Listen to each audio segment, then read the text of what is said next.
ජේසුස්. මහෝත්තම පියාණනි අද දවසට නියමිත මෙම විශ්ව ලේඛනය පිළිබඳව හොඳින් අවබෝධ කර කිරීමට කර ගැනීමට සුද්ධාත්මයන්න් වහන්සේට අපිව බාර කරමු. අබ්බා පියාණනි සුද්ධාත්මයන්නි ජේසුස් සමිඳුනි මෙම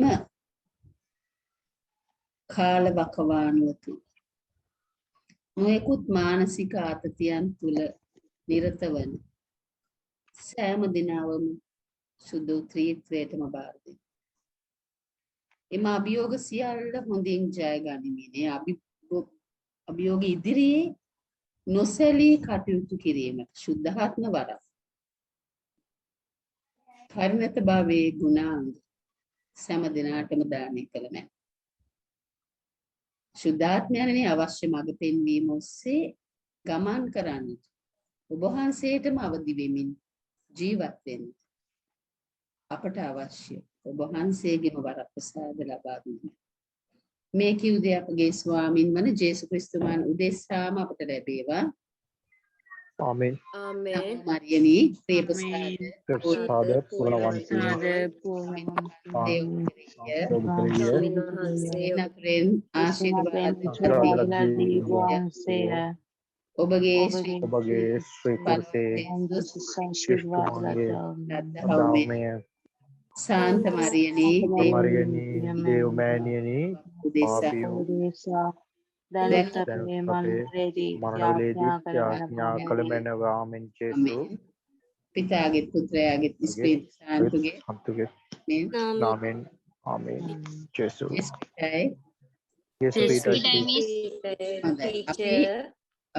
අපි 6 වෙනි පාඩම කොටස් දෙකක් වශයෙන් මේ ප්‍රකාශන දෙක තමයි සාකච්ඡා කරන්නේ. අපි ගිය සතියේ සුද්ධ වූ සභාව නැමැති ධර්ම ව්‍යවස්ථාව ගැන කතා කළා. අද අපි ගිය සතියේ මේකට ප්‍රවේශයක් කරන් දුන්නා. ඔයගලන්ට මතක ඇති අපි කතා කරන්න තියෙන්නේ දෙවන වතිකාන කතිකාව මගින් ඉදිරිපත් කරපු කතෝලික සභාවේ නැමැති විශ්ව ලේඛනය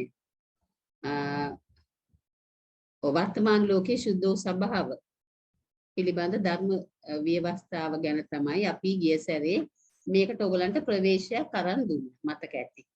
ඒතර අපිට විශ්ව ලේඛන දෙකක් තියෙනවා. අපි එකක් කතා කළා ගිය සතියේ. ඒකට මම අවශ්‍ය PDF එකක් දෙව්වා. දැන් මේ ප්‍රවේශය මම ගත්ත ගිය සතියේම එතකොට ඔබට පැහැදිලි කරා අපි මෙය දෙවන වස්තිකාන කතිකාවේ ප්‍රකාශන 16න් සියලුම මම අවබෝධ කළ දුන කොටස් තුනකට අයත් ධර්ම ව්‍යවස්ථාවක් තමයි මේ වර්තමාන ලෝකයේ සුද්ධ වූ සභාව නැමැති ලේඛනය. ඊට පස්සේ මම ප්‍රවේශයකට වශයෙන් මේකට ඉස්සෙල්ලම් දැන් මේ වයින් කතා කරන්නේ සමාජ දර්ශනය ගැන නේද? කිතුණුවා ජීවත් වෙන්නේ සමාජයේ තුල. ඒතර සමාජයේ දකින කරන දේවල් ඇහැ කට කන පියාගෙන ඉන්න සභා නායකයෝ නෙවෙයි අපි තියෙන්නේ. වැරද්ද දුටු තැන ප්‍රකාශ කරන ලේඛනගත කරලා ලෝකෙම දැනුම් දෙන සභා නායකත්වයක් අපිට සතු වෙන්න. එතකොට මේ 1891 තමයි මේ 13 වන ලියෝ පාප් වහන්සේ වෙහෙසෙන මිනිස්සු මිනිස් ශ්‍රමය දුගින් ආරක්ෂා කරන විශේෂයෙන් කම්කරු ජනතාවගේ අයිතීන් සුරැකීමට තමයි මෙම විශ්ව ලේඛනය ආරම්භ කළේ.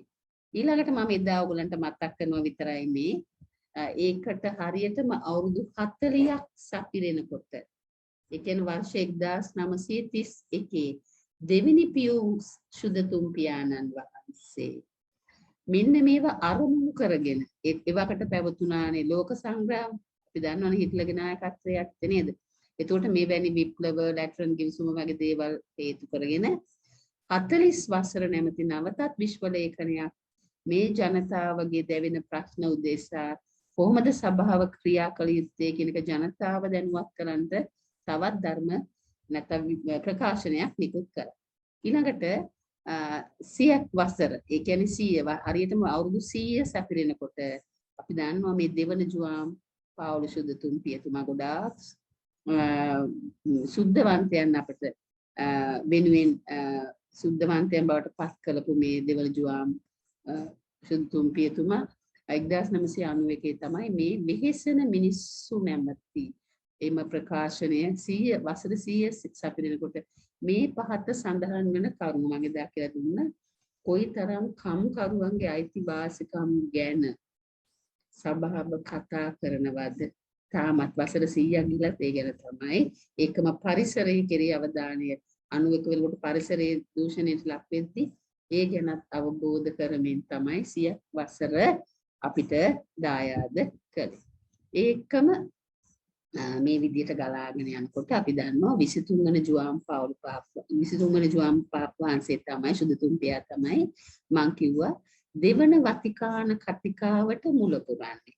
නමුත් මෙතුමා ස්වර්ගස්ත වීමෙන් පස්සේ 6 වෙනි පාවුල් සුදුතුන් පියා තමයි එම කතිකාව නිම කරන්නේ. ප්‍රකාශන නැත්නම් මගේ දා පැහැදිලි කළා ඔයගලන්ට 16ක් නිකුත් කරලා ඉන් එකක් තමයි අපි කතා කරන්නේ නියමිත මේ වර්තමාන ලෝකයේ සුද්ධ සපත. ඊට ඉස්සෙල්ලා අයුක්තියට පිළිතුරු නැමැති ප්‍රකාශනයේනොත් මේ මානව අයිතිවාසිකම් යුතුයකම් මොනවද කියලා හොඳ හැටි 23 වන ජුවාම් පාප් වහන්සේ මෙම ලේඛනය තුලින් මෙම ප්‍රකාශනය තුලින් බවට ප්‍රකාශ කළා. ඒකම රාජ්‍යයන් අතර තියෙන සම්බන්ධතාවය නැත්නම් සභාව පෝෂණය කරන ධර්මානුශාසනාවන් පිළිබඳව මෙහි අන්තර්ගත වෙනවා.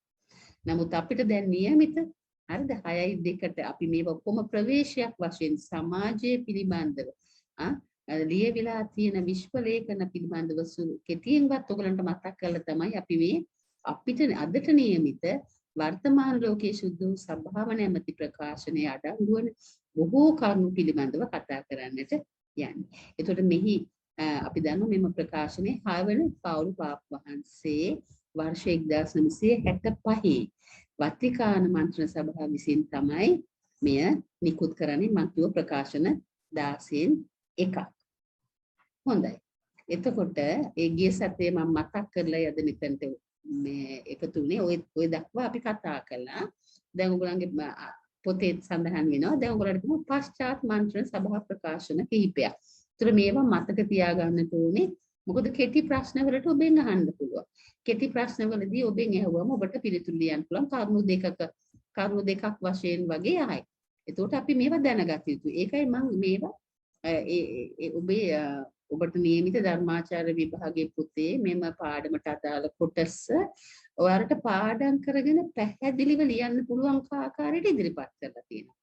එතකොට මේ අපි දන්නවා මේ පශ්චාත් මන්ත්‍රණ සභා ප්‍රකාශන ටික අපි දැනගත යුතුයි. එය පළවෙනි එක අපි කතා කරනවා ජනතා ප්‍රගතිය නැමැති මේ විශ්ව ප්‍රකාශනය අපිට ඉදිරිපත් කරන්නේ 6 වෙනි පාවුල් පාප් වහන්සේ. මම කිව්වේ දෙවන වතිකාන කතිකාව රැගෙන ගිය එතුමා 1965 ජනතා ප්‍රගතිය කියලා ප්‍රකාශනයක් ඒ ජනතාවගේ දැවෙන ප්‍රශ්න උදෙසාම ලියවෙන ප්‍රකාශනයක්. ඒකම මෙම ප්‍රකාශනයට හරියටම අවුරුදු 20ක් සපිරෙනකොට නැවතත් මේක මම අර කිව්ව දෙවන ජුවාම් සුදුතුන් පිය මෑතකදී වර්ෂ 1987 ඔබත් හොඳටම දන්න කාලවකවානුවක් සමාජ සැලකිල්ල කියන. එතකොට ඒකේ ඔයාලගේ පොතේ මේ නම නැහැ. ඒකයි මේ රතු පාටින් මම නම දාලා තියෙන්නේ. අවුරුදු 20කින් එහි සංවත්සර නිමිති කොටගෙන සමාජ සැලකිල්ල නැමැති කෘතිය තමයි මේ දෙවන ජුවාම් සුදුතුන් පියතුමා ඉදිරිපත් කරන වර්ෂ 1987. වරන් ඇතුළේ තියෙන මොකද ඒ දින තිබුණේ නැහැ ඔයාලගේ. මම දැම්මේ ඔබට මතක තියාගන්න. 65 මේක නිකුත් වුණා. වසර 20ක් 22ක් යනකොට එතකොට දෙවන ජුවාම් සුදුතුන් පියතුමා ජනතා ප්‍රගතියට වසර 20ක් පිරීම නිමිත්තෙන් නැවතත් ප්‍රකාශනයක් නිකුත් කරනවා සමාජ සැලකිල්ල. ඒකම ඔබට નિયમિතයි 1965න් පස්සේ දැන් ගලා යාමට එන්නේ 1971 තවත් ප්‍රකාශනයක් නිකුත් වෙනවා. ඒ සමාජ සාධාරණත්වය හා සංවර්ධනය කියන නමින් තමයි ඒක ප්‍රකාශ කරලා තියෙන්නේ. ඒ වර්ෂයේ කියන්නේ 1971ම ලෝකයේ තුල සාධාරණත්වය. දැන් මේ සාධාරණත්වය ගැන කොච්චර සභාව කතා කරනවද? නේද? කොච්චර ලේඛන ප්‍රකාශන ඉදිරිපත් කරනවද? සභාව තුල සාධාරණත්වය සභාව තුල නෙමෙයි දැන් මේ කියන්නේ මේ ප්‍රකාශන වලින් සමාජය තුල මේ සාධාරණත්වය ඉටු වෙනවද කියන එක අපිට සැකයි මේ තරම් පෙන්නලා දීලා ලෝකයේ මෙම ලෝකයේ තුල සාධාරණත්වය පිළිබඳව ලෝක රදගුරු මණ්ඩලය තමයි මේ ප්‍රකාශනය නිකුත් කරන්නේ. එම වර්ෂය කියලා කිව්වේ 1971 දී. ඒකම මේ ගලා යාමටයි මම මේ 1987 තමයි ඔයගලන්ට ටිකක් ඉස්සරහට දැම්මේ. මොකද මේ දෙක ඔයගලන්ට මතක හිටින නිසා. ඒක ඉස්සරහට ගත්තා. දැන් ගලා යාමට ඔයාලගේ පෙළ පොතේ තියෙන හරියට 1965 ජනතා ප්‍රගතිය ඊළඟට 1971 සමාජ සංවර්ධනය හා සාධාරණත්වය ඊට පස්සේ එම වර්ෂයේම ලෝකයේ තුල සාධාරණත්වය ඊළඟට 6 වෙනි පවුරු පාප වහන්සේ 1975 ධර්ම දානය නමින් මේ ප්‍රකාශනයක් නිකුත් කරන මේ රතු පෑනෙන් තියෙනවා හොඳට මතක තියාගන්න ඔහුගේ පොතේ නැහැ මම ඔබට දුන්න කරුණු ඒ කියන්නේ මේ ධර්ම දානය නැමැති ලේඛනය තමයි ප්‍රකාශනය තමයි නිකුත් වෙලා තියෙන්නේ 1975 ඊළඟට ආයෙත් තියෙනවා ලෝකයේ තුල මේ ගලවා ගන්න ලැබූ මිනිසය. ඒ කියන්නේ මිනිසයාගේ ගැලවුම් කරුවාණන් පිළිබඳ ප්‍රකාශන 1979 දෙවන ජුවන් පවුල පාප්පවහන්සේමයි. අර 20 වෙනි සංවත්සරයේ ලිව්ව දෙවන ජුවන් පවුල පාප්පවහන්සේම 1979 මිනිසයාගේ ගැලවුම් කරුවාණන් පිළිබඳ ප්‍රකාශනයකුත් ඉදිරිපත් කරනවා. දැන් බලන්න ගලා යා. 65 71 75 71 දෙකයි ආය 79 නේද ඊළඟට දෙවන ජුවාම් සුදුතුම් පාප වහන්සේම මිනි ශ්‍රමයේ නැමැති ප්‍රකාශනයකුත් නැවතත් නිකුත් කරනවා මේ සියල්ල ඔබට අදාළව තියෙන සමාජ ප්‍රකාශන සමාජය පිළිබඳව සඳහන් වන සමාජයේ තුල සාධාරණත්වය සහ මේ සංවර්ධනය ඒකම ධර්ම දානය මේ සියලුම කරුණු අඩංගු ලේඛන මම හොයාගත්තු කරුණුත් එක්ක ඔබට දුන්නා. ඒක හොඳට මතක තියාගන්න රතු පෑනෙන් තියෙන ඒවා රතු පාටින් තියෙන ඒවා ඔයගොල්ලන්ගේ පොතේ නැහැ. ඒතර ඔයගොල්ලන්ගේ PDF එක මම ලැබෙන්න සලස්වන්නේ ඒවා නැත්තුවයි. මොකද ඔයගොල්ලන්ගේ පොතට අදාළව පාඩම් කරන්න ප්‍රමාණවත් මේක අවශ්‍ය නම් දෙන්න. නමුත් ඒවා ඔයගොල්ලන්ගේ පොතේ නැහැ. ඔබට දැනගන්න තමයි මම මේ වැඩිපුර කරුණු එකතු කරලා තියෙන්නේ. හොඳයි. අපි යමු දැන් අපේ ප්‍රකාශනයේට. ඒතකොට වර්තමාන ලෝකයේ සුද්ධ සභාව. මම කියවනේ ඒකට ප්‍රවිෂ්ඨ වෙන්න තමයි අර තිබිච්ච පශ්චාත් මන්ත්‍රණ සභාවල නිකුත් කරපු විශ්ව ලේඛන ගැන ඔබ එක මම කතා කරා. දැන් අපි මේ අපිට නියමිත දැන් දෙවෙනි මේ සියල්ල ඔබේ මේ විෂය නිර්දේශය අඩංගු වන කරුණු. ඒතකොට දැන් මේ වර්තමාන ලෝකයේ මේ සුද්ධ සභාව නැමැති ධර්ම ව්‍යවස්ථාවේ අඩංගු වන දේ මම ඔබට මේ විදිහට හදලා ඉදිරිපත් කළා. දැන් මේකත් ඔයගොල්ලන්ගේ පොතේ නෑ. ඒකත් හොඳට මතක තියාගන්න. ඇයි මම මේක දෙන්නේ? ඔබට යමක් ඉගෙනගෙන පාඩම් කරගන්න මූලිකව දැනගත යුතු කරුණු සංක්ෂිප්ත වශයෙන් මම ඔබට ඉදිරිපත් කළා. ඒ කියන්නේ මුළු විශ්ව ලේඛනයේම ප්‍රධාන වශයෙන් කොටස් දෙකකට බෙදන්න. දැන් ඔබේ තියෙන ඉතුරු පිටු ගානම සඳහන් වෙන සියලුම කරුණු සමස්තයක් විදිහට ගත්තාම ප්‍රධාන වශයෙන් කොටස් දෙකයි. එක තමයි පළමු කොටසින් මිනිස්යාගේ උතුම්කම. මේ වර්තමාන ලෝකයේ සුද්ධ සභාව නැමැති විශ්ව ලේඛනේ නැත්නම් මේ ධර්ම ව්‍යවස්ථාවේ පළමු කොටසේ පෙන්වන්නේ මිනිස්යා කොච්චර උතුම්ද කියලා. දෙවැනි කොටසෙන් පෙන්නනවා ගොඩාක් මිනිසුන්ට තියෙන ප්‍රශ්න ගැන කතා කරනවා. ඒතර ප්‍රශ්න ගැන අපි වෙනමත් කතා කරනවා. මොකද ඔයගොල්ලන්ගේ පොතේ එහෙමම තියෙනවා ප්‍රශ්න ටික. මිනිසාට දැන් අදත් තියෙන ප්‍රශ්න මේ වසංගත සමයේ නේද? ගොඩාක් ප්‍රශ්න තියෙනවා නේද? ගොඩාක් මිනිසුන්ට ප්‍රශ්න තියෙනවා. එදාත් තිබුණා මේ විශ්ව ලේඛන නිකුත් කරන කාලේ. එතකොට තිබිච්ච ප්‍රශ්න තමයි පවුල හා විවාහය. ඊළඟට ඒ පවුල හා විවාහයත් එක්කම බලපාන කම තමයි සමාජයේ තියෙන ආර්ථික ජීවිතය. ඒකම මිනිස් සංස්කෘතිය, සාර ධර්ම, දේශපාලනික ජීවිතය.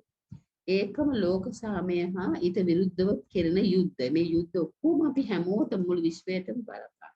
ඒතර මෙම විශ්ව ලේඛනය තුළ අඩංගු වන ප්‍රධාන කොටස් දෙක ඒ ආකාරයට බෙදා දක්වන්න පුළුවන්. දැන් මම යනවා ඔයගලන්ගේ පොතේ තියෙන කරුණු වලට. අර ටික මම දුන්නේ ඔයගලන්ට ලේසියතුරු පූර්ව දැනුමක් තියෙනවා. අපි මොනවද මේ කතා කරන්නේ? මේ විශ්ව ලේඛනයේ හරහා ඔයගොල්ලෝ මොනවද කතා කරන්නේ? වැඩිම ඔයගොල්ලන්ට ප්‍රශ්න දෙකක් තියෙයි. ප්‍රශ්න දෙකට අවශ්‍ය වෙන කරුණු ගොඩ තමයි මේ සංක්ෂිප්ත වශයෙන් කියලා දුන්නාම ඔයගොල්ලන් දන්නවා එක්ක මෙතනදී අහන්නේ මිනිස්යාගේ උතුම්කම නැත්නම් මිනිස්යාට පැමිණෙන විවාහය ආර්ථිකයේ සමාජීය දේශපාලනමය ප්‍රශ්න තමයි ඔබගෙන් අහන්න පුළුවන්. මේ විශ්ව ලේඛනයේට අනුව. එතකොට මම කිව්වා මේක චුට්ටක් ගැඹුරුයි මම කිව්වනේ එදත් පැහැදිලි කළා. ඔයගලන්ට මුල් පාඩම් එක මේක ඔයගලන් දන්නේ නැති දෙයක් නිසා ඔයගලන්ට හොඳින් දැනගත යුතුයි. ඊට ඉස්සෙල්ලා ඔයගලන් දන්නවා කියලාත් මම ඔයගලන්ට මතක් කරනවා. එතකොට බලමු දැන් මෙම විශ්ව ලේඛනයේ ඔබට නියමිත විෂය නිර්දේශය අනුව මොනවද මේ සම්තන්නේ? එතකොට දැන් මිනිස්යාගේ තත්ත්වය කියන්නේ මොකද්ද? මම කියන්නේ ප්‍රධාන වශයෙන් කොටස් දෙකකට බෙදෙනවා. එකක්ම මිනිස්යාගේ උතුම්කම. නේද? එතකොට මිනිස්යාගේ උතුම්කම ගැන කතා කරද්දී මේ වෙනස් වෙන ලෝකයේ තුල මොනවද තියෙන කරුණු? එකක් තමයි මේ අසීමිත වූ වේගයකින් අද සියල්ල ගමන් කරන්නේ නේ. ඔබ දන්න.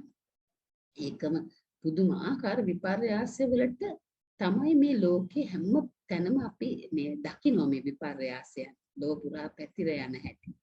ඒකම ඒ විපර්යාසයන් පැතිර යනකොට ඒව කොච්චර මනුෂ්‍ය ජීවිතවලට බලපානවද? ඒක සමාජීය වෙන්න පුළුවන්. සංස්කෘතික විපර්යාසයන් වෙන්න පුළුවන් නේද? දැන් බලන්නකෝ අපි ආච්චිලා කියලා කියන අනේ අපෝයි දැන් ඉන්න ළමයින්ගේ හැටි නේද? දැන් මේ විපර්යාසයන් දැන් මෙයාලා දකිනවා. එතකොට එයාලා කියනවා නේද? එතකොට දැන් මේම ප්‍රකාශනය තුළ මිනිස්යාගේ තත්ත්වය තමයි පෙන්වා දෙන්නට උත්සාහ කරන්නේ. ඒකට ගොඩාක් මේ විපර්යාසයන් නිසා සිදු වෙලා තියෙන අනිසි ප්‍රතිඵල මොනවද කියලා අපි බලමු සාකච්ඡා කරමු. එතකොට මේ මං කියවනේ මිනිස්සුන්ට තියෙන ප්‍රශ්න ටික දැන් මේ ඔක්කොම ඔයගලන්ගේ පෙළ පොතේ මෙහිමම තියෙනවා නේද? ඇයි දුක වේදනාව මොකද්ද මේ මරණය නේද? මේ දවස්වල අපි ගොඩාක් දකිනවා අහනවා දරා ගන්න බැරි දේවල් අහන්න සිදු වෙලා තියෙනවා මේ වසංගත සමය තුල. එවැනි පසුබිමක් තුල තමයි ඔබයි මායි මේ තරම් සංඛ්‍යාවක්වත් එකතු වෙලා තියෙන්නේ. අද දැන් අපේ A-level සෙමිනාර්ස් වලට ඊටත් වැඩි ළමයි අඩු වේගෙන යනවා. ඉතින් මේ පරිසරය තුල මේ අද තියෙන තත්ත්වයක් එක්කලා අපිට දැන් මේකේ තියෙන දුක වේදනාව ශෝකයේ පිළිබඳව ප්‍රශ්නයක් මතුවලා තියෙනවා. ඒකම ගොඩාක් පාඩු විඳින්මින් තමයි මේ ජයග්‍රහණ ලබන්නේ. දැන් මේක මොන ජයග්‍රහණයක්ද නේද? මෙලෝ ජීවිතෙන් පස්සේ මොකද අපිට වෙන්නේ? මොනවද අපිට වෙන්නේ කියන ප්‍රශ්නේ. ඒකම මනුෂ්‍ය සමාජයෙන් මොනවද බලාපොරොත්තු වෙන්නේ? ඉතින් මේ වගේ ඉගැන්වීම් මේ ප්‍රශ්න වලට මෙම ධර්ම ව්‍යවස්ථාවෙන් මොනවද කතා කරන්න කියලා බලන්න. ඒතර ධර්ම අපිට තියෙන මේ ප්‍රශ්න විශ්ව ලේඛනයේ පෙන්නලා දෙනවා මෙම ප්‍රශ්න. අද අපිටත් තියෙන ප්‍රශ්නම තමයි. එතකොට අපිට දෙන මේ ධර්ම ව්‍යවස්ථාවේ දෙන පිළිතුරක් තමයි දෙවියන් වහන්සේගෙන් ගත්ත උතුම්ම කැඳවීමට ප්‍රතිචාර අපි දක්වන්නටම අවශ්‍යයි. ඒ සඳහා ශක්තිය පන්නරේ ලබන්නේ ක්‍රිස්තුස් වහන්සේගේ සුද්ධාත්ම ආලෝකයෙන්. නැත්නම් අද ඔබයි මායි මෙතන මෙවැනි පසුබිමක් යටතේ ඒක රාශී වෙලා ඉන්නේ. අපිට තියෙන කැඳවීම තේරුම් අරගෙන නේද? දැන් මේක තියෙනවා ඇත්ත. නමුත් මෙවැනි පසුබිමක් යටතේ ඔබත් මාත් එකතු වෙලා ඒක රාශී වෙලා ඉන්නේ ක්‍රිස්තුස් වහන්සේගේ සුද්ධාත්ම ආලෝකයේ තුලින් කියන එක තමයි මේ ලේඛනයෙන් අපිට පෙන්නලා දෙන්නේ. එතකොට අපි සුද්ධ සබාව කිතුණු ආලෝකයේ තුලින් තමයි මිනිස් ජීවිත වෙතට ළඟා වෙන්නේ. කිතුණු ආලෝකයේ තුලින් තමයි අපිට කතා කරන්නේ. මේ ප්‍රශ්න වලට පිළිතුරු. එතකොට දැන් අර මං කිව්ව පළවෙනි කොට මේ විශ්ව ලේඛනයේ මිනිසත් බව මිනිස්කමේ ගරුත්වය ගැන කතා කරද්දී. ඒතර මේ ප්‍රකාශනයේ ඇත්තටම මේ තියෙන ස්වභාවය අපිට පෙන්ලා දෙනවා. මොකද්ද මේ ස්වභාවය? මිනිස්යාගේ ගරුත්වය. ඇයි මිනිස්යාට මෙතරම්ම ගරුත්වයක් හිමිවෙන්නේ? මිනිසා මවා ඇත්තේ දේව සමානකමටයි කියලා තමයි මේ ධර්ම ව්‍යවස්ථාවේ පළවෙනි කොටසින් මිනිස්යාගේ උතුම්කම්. දැන් අපි දන්නවා නේද? දැන් මේ මැවීමේ කතා පුවත් දෙකක් තියෙනවා නේද? එකක මිනිසාට අවශ්‍ය පසුතලය නිර්මාණය කරලා මිනිසා මවනවා. ඒකව තියෙන කතා පුවතේ අපි දන්නවා මිනිසාමවල නේද? ඊළඟට මිනිසාට අවශ්‍ය පසුබිම සකස් කරනවා. දැන් මේ විදිහට මිනිසා පළමු මැවීමේ කතාවට මිනිසා දේව සමානකමට පූජක සම්ප්‍රදායෙන් ඉදිරිපත් කරන කතාවේ දේව සමානකම. ඒකයි මිනිස්සයා අනිකුත් සතුන්ට වැඩිය සුවිශේෂ වෙන්නේ. දැන් ජේසුස් වහන්සේ දේව දූතෙක්ව වෙන කවුරුවත් නෙමෙයි මිනිස්සෙක්. දැක්කද? ජේසුස් වහන්සේ මිනිස්සෙක් වුණා. දේව සමානකමව මව ඇති මිනිසයාට හොඳම නිදසුන උනේ ජේසුස් වහන්සේ. පැහැදිලි ඇති හොඳට. ඒතකොට මෞංකාර දෙවියන් වහන්සේව දැනගන්නට ඔවුන් වහන්සේට ප්‍රේම කරන්නට තමයි මිනිසා මේ ආකාරයට මවලා තියෙන සතුන්ට බැහැ. විශේෂයෙන් ස්වභාව ධර්මය පාලනය කරන රාදා කියන වචනේ තුල අපි කතා කරනවා නේද? පාලනය කියලා කියන්නේ අපිට තියෙන්නේ මොකද්ද? බාරකාරත්වයේ විතේ පාලනයක් නෙවෙයි. සම්පූර්ණයි අපිට තියෙන බාරකාරත්වය. එය වැඩි වර්ධනය කරන්න. එතකොට ඒ තුලින් දෙවියන් වහන්සේව මහිමයටපත් කරන්නට ස්වභාව ධර්මයේ තුල ඒකම මිනිසයා සමාජයේ තමයි ජීවත් වෙන්නේ. සමාජීය සත්වය කියලා කියන්නේ සමාජය තුලනේ මිනිසාට තනියම ඉන්න බෑනේ. සමාජය තුල. ඒකම මැවීමේ කතා පුවත් තුල පළමු කතා පුවත් තුල දෙවියන් වහන්සේ හැම දිනයකම මවල ඊළඟට එහි සුන්දරත්වය දකින්න මනහර බව දකින්න. හැබැයි මිනිසා මැවීම තුල ඊටා මනහර බව දකින්න.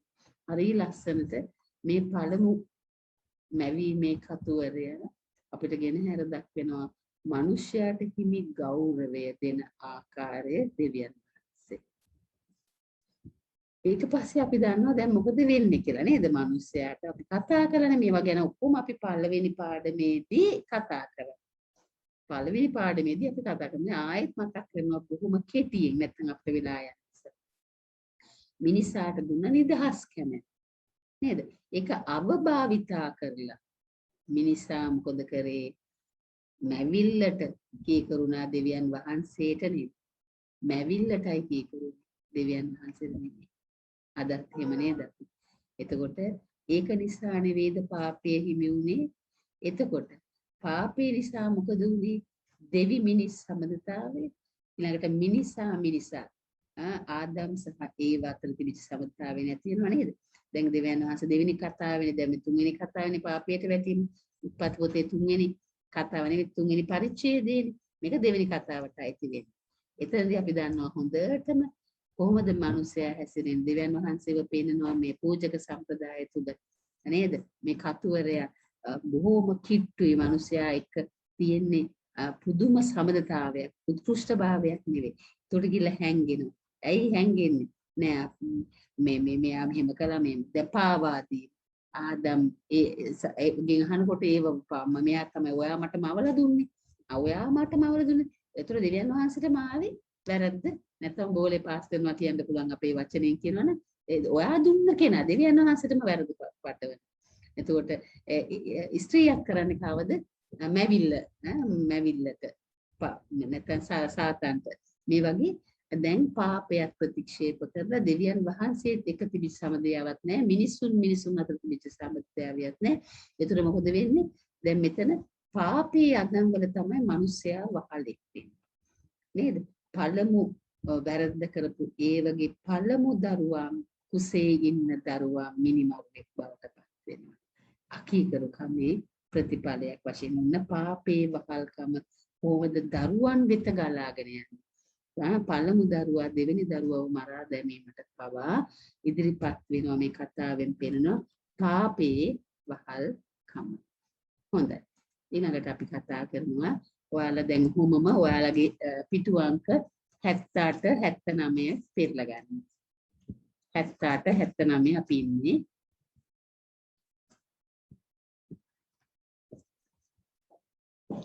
හොඳයි. 78 79 පිටු ආශ්‍රයෙන් තමයි අපි මේ වගුව. ඒතර ඔයගලන්ටත් මතකයට යන්න. හරිද? එතකොට දැන් මේ දේව සමානකමට පළමුව වීමේ කතාවට අනුව දේව සමානකමට මවන ලද මිනිසා සතු ලක්ෂණ 3යි. අංග 3යි. එකක් තමයි මේ බුද්ධිය. මිනිස්යාට විතරනේ බුද්ධිය තියෙන්නේ. නේද? සත්තුන්ට නැහැ. ඒකම හෘද සාක්ෂියක් තියෙනෙත් මිනිස්යාට. නේද? අපි දන්නවා දැන් අපි වැරදි. හොඳටම දන්නවා. විශේෂයෙන් කිතුණු වැරද්දක් කළාම අපි හොඳටම දන්නවා මම මේ වැරද්ද කළා. හෘද සාක්ෂිය මොර ගන්න. ඒකම නිදහස් කැමැත්ත. නිදහස් කැමැත්ත. මෙන්න මේ අංග තුන තමයි දේව සමානතාවයේ නැත්නම් දේව සමානකමට මැවීමේ ලක්ෂණ තුන. ප්‍රබුද්ධියක් ඔබටයි මටයි තියෙන නිසා තමයි අපි දන්නවා නේද මේ මොලේකනත් හොඳ හෙල්මට් එකක් දාලා නේද වෑමහන්සි මවලති නේද? හෘදේ වස්තුවක් අපි දන්නවා නේද? කොයි ආකාරද ආරක්ෂා කරලා තියෙන. හරි ලස්සනයි මේ උතුම් මැවිල්ල. එතකොට මේ බුද්ධියේ වටිනාකම ගැන අපි කතා කරද්දි මේ මම කරුණු දෙකයි ඔබට දීලා තියෙන්නේ. මම ඇත්තටම දෙන්නෙත් මේ දෙක විතරයි. ඉතුරු ඔබ සම්පූර්ණ කරනතර ඔබට ඉගෙන ගන්න පුළුවන්. දැන් අපි දැන් යම් කොටස් ප්‍රමාණයක් කරලා නිසා ඔබ දන්න. ඒතර බුද්ධියේ උතුම්කම මොකද්ද? මිනිසාද විද්‍යාව තාක්ෂණය කලාවකින් ප්‍රවීණත්වයටම ගිහිල්ලා තියෙනවා. නේද? විද්‍යාව තාක්ෂණය ඔස්සේ කොයිතරම් ඔබවයි මාවයි සමීප කරාද කිව්වොත් Zoom තාක්ෂණය ඔස්සේ අද විශාල ප්‍රමාණයක් මාත් එක්ක එකතු වෙලා මේ අධ්‍යයනයේ යෙදෙනවා. අද මේක ඔබ හැමෝටම මේ විද්‍යාව හා තාක්ෂණය නැත්තම් අද අපි දෙගොල්ලෝ නැහැ. මේක ගෙනියන්න විදියකුත් නැහැ. ඔබට සාකච්ඡා කරන්න ක්‍රමයකුත් නැහැ. ඉතින් දැන් අද විද්‍යාව හා තාක්ෂණයේ දියුණුව තමයි අද ඔබයි මායි මුණ ගැහිලා තියෙන්නේ. මේක මිනිහා මිනිසයාගේ බුද්ධියේ උතුම්කමේ ලක්ෂණය මැවිල්ල පූර්ණත්වයේ කරා ගෙන යන ලක්ෂණයක්. ඒක තමයි දෙවෙනවසේ අපෙන් බලාපොරොත්තු වෙන්නේ. ඒකම අපි දන්නවා මේ බුද්ධියෙන්ම තමයි කුඩු කඩු හදන්නේ. තව කෙනෙක්ව විනාශ කරන්න. කුඩු හදන්න බැහැනේ. නූගත් කෙනෙකුට හොඳ බුද්ධිමත් කෙනෙක්. අවියායුධ නිපදවලා න්‍යෂ්ටික අවි තියෙනවා. අද කිසිම උපද්‍රවයකින් තොරව ගිහලා න්‍යෂ්ටික අවි තියෙන අනිත් අය විනාශ කරන්න පුළුවන්. ඉතින් ඒ තරමට මිනිසා දියුනේ හොයාගෙන තියෙනවා. එතකොට මේ ඔක්කොම බුද්ධිය නිසා. එතකොට මේ බුද්ධිය උතුම්කම හරි පැත්තටද වැරදි පැත්තටද? බුද්ධියෙන් දෙවියන් වහන්සේව දේව සමානකම මම ප්‍රකාශ කරනවාද? බුද්ධිය නිසා අනිත් අයව කපලා දාන්න. අනිත් අයව විනාශ කරන්න උගුල්ලටවන්න. යොදවන්නේ බුද්ධි. හරි ලස්සනට සැලසුම් කරනවා මිනිස්සු. සත්තු මේව කරන්නේ නැහැ. මිනිස්සු එකතු වෙලා සැලසුම් කළා තමයි අරයට ලැබෙන්න ඕනේ. දැන් මම හොඳටම දන්න දේවල් තුන මට සමහරවිට මේ අවස්ථාවේදී ප්‍රකාශ කරන්න බෑ. මේක YouTube එකේ දාන්න නිසා මගේ අත්දැකීම් මොනතරම් දරුවන්ට අසාධාරණයන් වෙනවද ගුරුවරු. සමහරවිට අපි ගිහිල්ලා බලනවා මේ ළමයින්ගේ ලකුණු නිවැරදිව ලකුණු පොත්වලට ඇතුල් කරලාද? ඇතුල් කරලා නැහැ. සමහර වෙලාවට 83ක් ගරුතු ළමයෙකුට 38ක් කියලා දාලා ඒ ළමයා පන්ති අන්තිමයක් වෙලා වැරද්ද ගුරුවරයාගේ. හරි හැටි බලලා ලකුණ දීලා නැහැ. ලකුණු පොතටත් ගිහිල්ලා ළමයාගේ ස්ථානයත් එයාට අහිමි වෙලා. ඒ ළමගේ අනාගතේම කාලනේ තියෙන මේ තරම් වැටුපක් ගන්න ගුරුවරු. අනාගතේම කාලනේ කොච්චර එහෙම කරන අය ඉන්නවද? කොච්චර එක සැරයක් මට මතකයි එක දහම් ගුරුවරියක් අඬ කිව්වා. එයා ලිව්ව කොළ එයාගේ මේ බලපු තැන කොළ ඉරලා දහම් ගුරුවරිය. මට නම කියන්න පුළුවන් මම ප්‍රසිද්ධිය කියන්න කැමති නෑ මේ සත්‍යය. දැන් මේක කොහින්දරට කවදාද හෙව්වොත් එයා ඉදිරිපත් වෙයි. අඬ කිව්වා මට මෙහෙම කළා මං හොයලා බලනකොට මගේ කොළ ඉරලා විසි කරලා. දහම් ගුරුවරුන්ට කරනවා. තවත් දහම් ගුරුවරයෙක් කැත වැඩ. මේ බුද්ධියේ දැන් උත්තර පත්‍රයක් බලන්න ගෙනියන්නේ නෑනේ. නුගත් කෙනෙක් උගත් කෙනෙක් ඉන්න උත්තර පත්‍ර බලන්න. කොහොමද මේ අනාගත පරපුර විනාශ කරන්නේ මේ මෙවැනි කාලයක? දැන් ගිය මාර්තු ඉඳලා මෙවැනි ප්‍රශ්න තිබුණා රටේ. එතකොට තවත් මිනිස්සු මේ වගේ හැසිරෙනවා. දැන් ඇත්ත තත්ත්වය දැන මේ පැන්ඩමික් සිටුේෂන් එකේ යටතේ තවත් මිනිස්සු මෙවැනි අදම ක්‍රියා කරනවා නම් මොනවද මේ බුද්ධිය දේව සමානකමද මේ මතුවෙන්නේ? දේව සමානකමද මිනිස්සු තුලින් නිකුත් වෙන්නේ? පිරිසක් දේව සමානකමට වැඩ කරනකොට බහුතරයක් මොනවද කරන්නේ? හිතන්න තමයි මම මේ දුන්නේ. ඒකමයි හෘද සාක්ෂිය. ඔබටයි මටයි තියෙන හෘද සාක්ෂිය. මේකට කීගුණොත් උතුම්ම ගෞරවය ලැබෙනවා. ඒ වගේම මේකට කීකරුන් නැත්තම් කරන දේවල් වෙන දේවල් හරිද සාක්ෂි කතා කරන්න ඒකට අහුම්කන් නොදී වැඩ කිරීමෙන් එයා තමාව පරිහානිය කරා අරගෙන යනවා දේව සමානතාවයට මවන ලද මිනිසා මොකද්ද කරන්නේ අර මුල් මිනිසා වගේම ඒකමයි නිදහස කියන්නේ උතුම්ම දේව වරප්‍රසාද ලබා ගැනීමට තියෙන මාර්ගය එම දේව වරප්‍රසාද ලබා ගන්නවද නැත්නම් පාපේ නිසා මේ මානව නිදහස පළුදු කරගන්නවද මං කිව්වේ එකම කරුණක මෙවැනි ක්‍රියා කරමින් මේ නිදහස ලද නිදහසට පිටුපා යනවද හොඳයි හිතන්නයි මන් දුන්නේ ඊටු ටික ඔබ සම්පූර්ණ කරලා ඉගෙන ගන්න ඒතර ඔබට ලියන්න පුළුවන් ඒතර මේ මරණය අභිරහස මං කිව්වේ මේ කාලේ අපි ජීවත් වෙන කාලය තුල තමයි අපි දැන් දකින්නේ මොකද්ද වෙන්නේ කියලා නේද ඉතින් ඇත්තටම කිසිම කෙනෙක් මේ මරණයට ප්‍රසාදයක් දක්වන්නේ ඒක අප්‍රසාදයක් මරණයක් කියන එක අහන්නවත් මිනිස්සු කැමති නේද ඒක සාමාන්‍යයෙන් මොකද්ද වෙන්නේ මිනිසා කැමති නෑ මේ තියෙන භෞතික සම්බන්ධතාව වලින් මිදෙන්න මිනිසා පුදුමාකාර විදියට රැස් කරනවා හැමදේම විශාල විදියට රැස් කරනවා ඒ නිසා මිනිසා මේ මරණයට තියෙන අප්‍රසාදයක් ඒකට විශේෂයෙන් මං කිව්වේ අර තියෙන බැඳීම් වලට තියෙන බැඳීම් වලට තියෙන මේ ලොල් වීම වහල් වීම නිසා තමයි මේ මරණය පිළිබඳව මේ තරම්ම අප්‍රසාදයක් තියෙන්නේ. එතකොට මේක මහා මේ අභිරහස. මේක ජේසුස් වහන්සේ උත්තාන වෙලා මරණය පරාජය කරලා අපිට සදාකාලික ජීවිතයක් ගැන ප්‍රකාශ.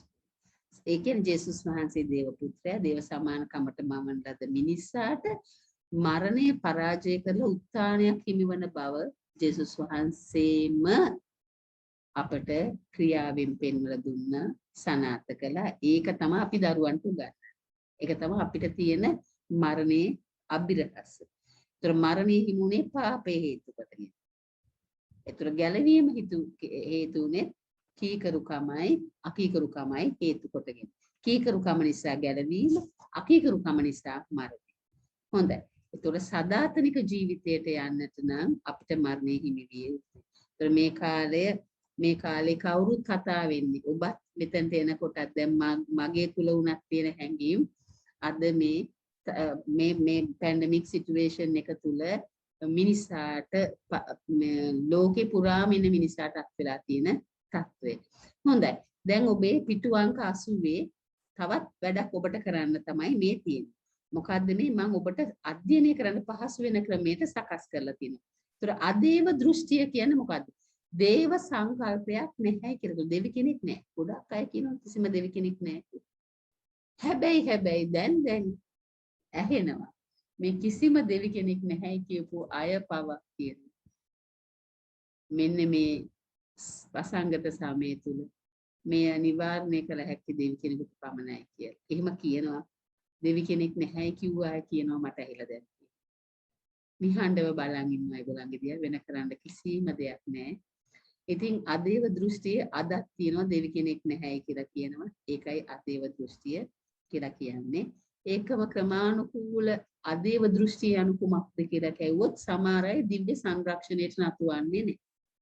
දැන් මේ දවස්වල අපි කියන ගොඩාක් යාඥා තියෙනවා නේද? අපි ජේසුස් වහන්සේගේ ශ්‍රී රූපයෙන් ඉන්නත් එලත් අපි සප්‍රසාද වහන්සේ ලබා ගන්නව නේද? එතකොට මේ තියෙන දිව්‍ය සංරක්ෂණය ඔබයි මායි තුල තියෙන බහුතරයක් විශ්වාස කරන්නේ කිතුනුව උනත් සප්‍රසාද වහන්සේත් ලබාගෙන ඒ වගේ හැසිරෙන්නේ ඒක. එයා තුල නැහැ දිව්‍ය සංරක්ෂණය පිළිබඳ කිසිම විශ්වාසයක් නැහැ.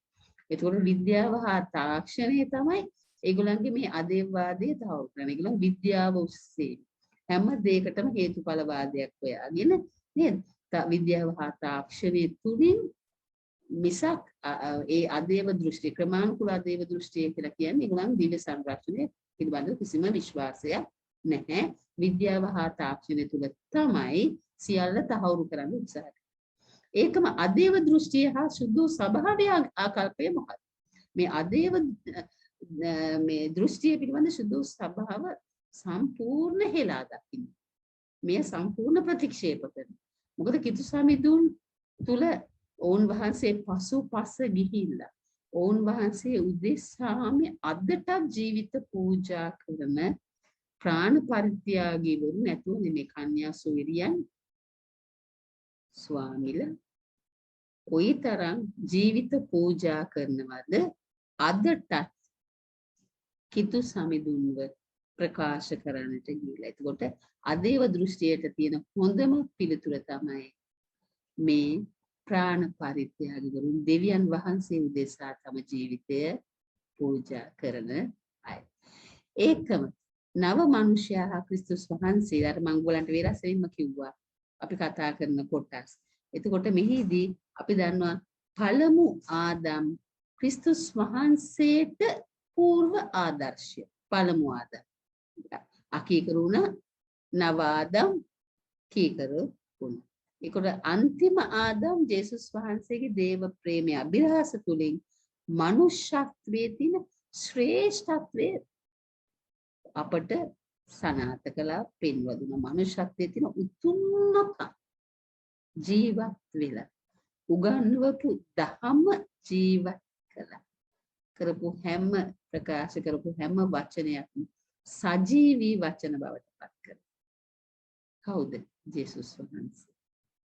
ඒතර අදෘශ්‍යමාන දෙවියන් වහන්සේගේ ප්‍රතිරූපය නැත්නම් කැඩපත ජේසුස් වහන්සේ. මිනිස්යාව පාපේ විකෘති ස්වභාවයෙන් දේව සමානකමට ඔවුන් වහන්සේ හරවගත්ත සකේවුස් මහා බදු අය කරන්නේ ලෙවිලා එයාලට කියලා දෙනවා. ලෙවි කියන ජේසුස් වහන්සේගේ ගෝලයා ඒ සුංගම් අය කරන්න කියලා ඒ බදු දෙන්නේ සකේවුස්ලා වගේ මහා බදු මහා පරිමාණෙ එකනිය දෙකක් ගත්තා නම් හතරක් දුන්නේ නේ දෙකක් ගත්තා නම් දෙකක් දුන්නේ ඒ තරමට එයා හොර දේවල් කරා. එතකොට එයාගේ ජීවිතේ එයා දෙවියන් වහන්සේ අදෘශ්‍යමාන දෙවියන් වහන්සේව දැක්කේ ජේසුස් වහන්සේ තුල. පාපිෂ්ඨ මිනිසයා ජේසුස් වහන්සේගේ ආදරේ මම අද ඔයාලා ගෙදරට එනවා කියලා විතරයි ජේසුස් කියන්නේ. වෙන මොකෝත් කියන්නේ. අද ඔයාලා ගෙදරට එනවා කියන්නේ. එවිල හොඳට කාලත් යනවා. එක තැනකවත් කියන්නේ පව්කාරයක් හොර අනුන්ගෙන් ඩබල් ගත්තා ට්‍රිබල් ගත්තා වචන නේ. වචන නේ. ආදරේ බැල්මක් ආදරේ විතරයි තියෙන්නේ. විවේචනේ නේ. එතකොට ජේසුස් වහන්සේ නව මනුෂ්‍ය මොකද්ද කරන්නේ? උන්වහන්සේගේ මාංශගත වීම තුලින්ම සෑම මිනිසෙක්වම සම්බන්ධ කරගත්තා. ඒකම ඒ සියල්ල කලේ මේ අපි වගේම අපේ දෑත් වගේම මිනිසයාට හිමි දෑත් මිනිසයාගේ බුද්ධිය මිනිසයාට තියෙන හෘදේ අනිත් අයට ආදරය කර. වෙනස්ම හෘදයක් වෙනස්ම බුද්ධියක් ඒව නැහැ. අපි සාමාන්‍ය නේද? ඒතර මාරිය මාතාවන්ගේ කුසේ මාස 9ක් අපි වගේ තමයි. හොඳට ඇතුලේ ඉඳලා හැදිලා වැටිලා නේද? ඒ වේදනාත්මක මවගේ නේද? අම්මව ඒ වේදනාවම විඳින්න නැති ප්‍රසූතියේදී. ඉතින් ස්වභාවික අපි වගේම මිනිස්සෙක් වශයෙන් තමයි මේ ක්‍රිස්තුස් වහන්සේ ලොව ගැලවීම කරාගෙන ගිය බව මෙම විශ්ව ලේඛනය තුලින් අපිට කියන හැර දක්වනවා. ප්‍රපාපේ හැරලා අන්සමයි. මිනිස්සු තලේම පුද්ගල පාපේ තිබුණේ නැහැ. අනිත් හැම එකම තිබුණා. පාපේ කියන එක ගෑවිලවත් ජේසුස් වහන්සේට තිබුණේ. ඒකම මරණය තුලින් තමයි පාපේ විනාශ කළේ කියලා.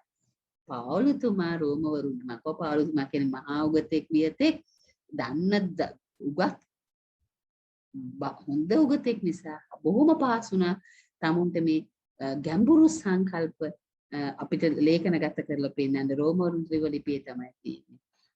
උන්වහන්සේගේ මරණය තුලින් තමයි පාපේ විනාශ කරන්නේ. මොකද මරණය මොනේ පාපේ නිසානේ. නේද? අකීකරු කමේ පාපේ මුල් ආදිමව්පියන්ගේ අකීකරු වෙච්ච තහනම් ගහ කීකරු වෙච්ච කුරුස ගස බවට පත්. කීකරු කමේ කුරුස ගස.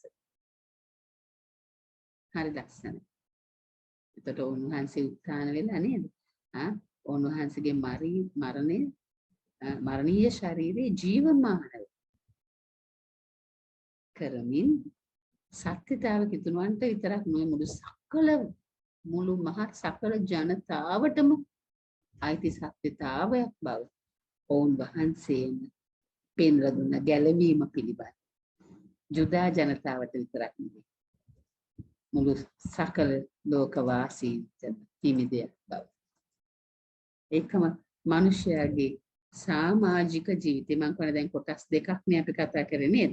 එතකොට දැන් ඔන්න මෙන්න මෙම ධර්ම ව්‍යවස්ථාවේ මිනිසයා කොහොමද මේ සමාජය තුළ තම සමාජික ජීවිතය ගෙනියන්නේ? කවුරු හිතනවා නම් අපිට කවුරුත් එපා කියලා නේද? එහෙම හිතන් ලොකු තාපදාගෙන නේද නියමින් උත්සාහ කරන මිනිසුන්ට තනියම ඉන්න. කවදාවත් තනියම ඉන්න බෑ. අනිත් අය අවශ්‍යයි. ඒතර මේ ලේඛනයෙන් ඒ ගැන හුඟක් පෙන්ලා දෙනවා.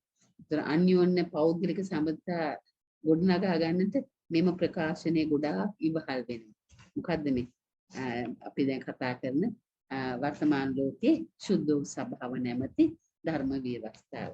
එතකොටම මේක නිකුත් කරන හුඟක් පැහැදිලි කරලා දෙනවා අපි සහෝදරකමින් එක්සත් කමින් ජීවත් වීම තමයි දේව අභිමතය.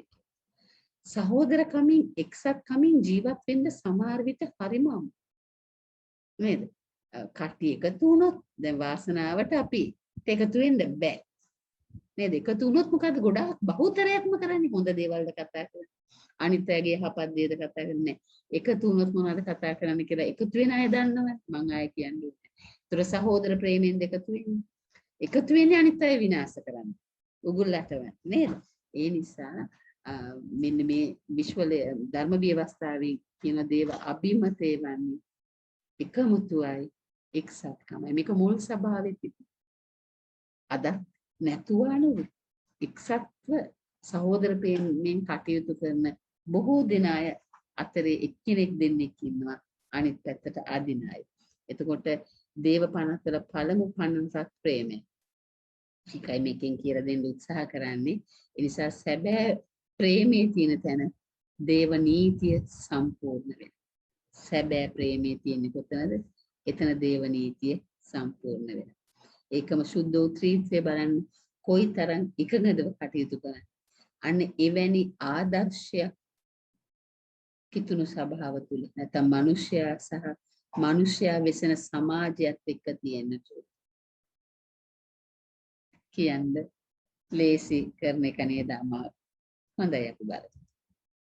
ඒකම මෙම සමාජ ශේෂ්ත්‍රයේ පවතින සම්මත සෑම මිනිසෙක් මෙන්ම එම සම්මතයේ හරය මිනිසයයි. ඒ කියන්නේ ශේෂ්ත්‍රයේ පවතින සෑම සම්මතයක් හැම දෙයක් හැම කෙනාගේම ඒකම අනිත් අය එක ගනුදෙනු කරද්දී ඇසුරු කරද්දී එතකොට විශේෂයෙන් ඔවුන් හා සංවාදයේ යෙදෙමින් තම කුසලතා පුළුවන් තරම් වර්ධනය කරගන්නට ඕනේ. ඒක අපේ සමාජීය ලක්ෂණයක් වෙනවා. අපි අනිත් අය ඇසුරු කරලා ඒ අයගේ ඇසුර තුලින් තමයි අපි සංවාදයේ යෙදෙමින් තමයි අපේ කුසලතා වර්ධනය කරගන්නට අවශ්‍ය වෙන්නේ. විශේෂයෙන් අපිට තියෙන කැඳවීමට ප්‍රතිචාර දැන් ඔබයි මමයි දහම් ගුරුවරු දැන් අපිට තියෙන කැඳවීම දහම් ගුරුවරු වශයෙන්. ඒකට අපි මේ කැඳවීමට කොහොමද ප්‍රතිචාර දක්වන්නේ? සමාජ ජීවිතය තුළ හොඳ පිටුවහලක් වෙනවා අපිට මේ අපේ කැඳවීමට ප්‍රතිචාර දක්වන්න. ඒකට ඒක ආගමික වශයෙන් කරන්නට. ඒකම සමාජ ජීවිතයේ විෂම තත්වයට පත් වෙන්නේ ආත්මාර්ථකාමීත්වය බලන්න අනිත් අය කපාගෙන යන යුගයක් නේද? අද හරිම කනගාටුදායක දේවල් අහන්න ලැබෙනවා. දැන් අපි යන පාසල්වත් මේ සමහර අය අලුතෙන්ම ඇවිල්ලා හැසිරෙන හැටි, ක්‍රියා කරන හැටි, කතා කරන වචන දරුවන් කෙරෙහි. එතකොට ආත්මාර්ථකාමී මේ සමාජය තුල තමයි මේ විෂම තත්වයට ඇදගෙන යන්නේ. මම්ම අනික උඩඟුව.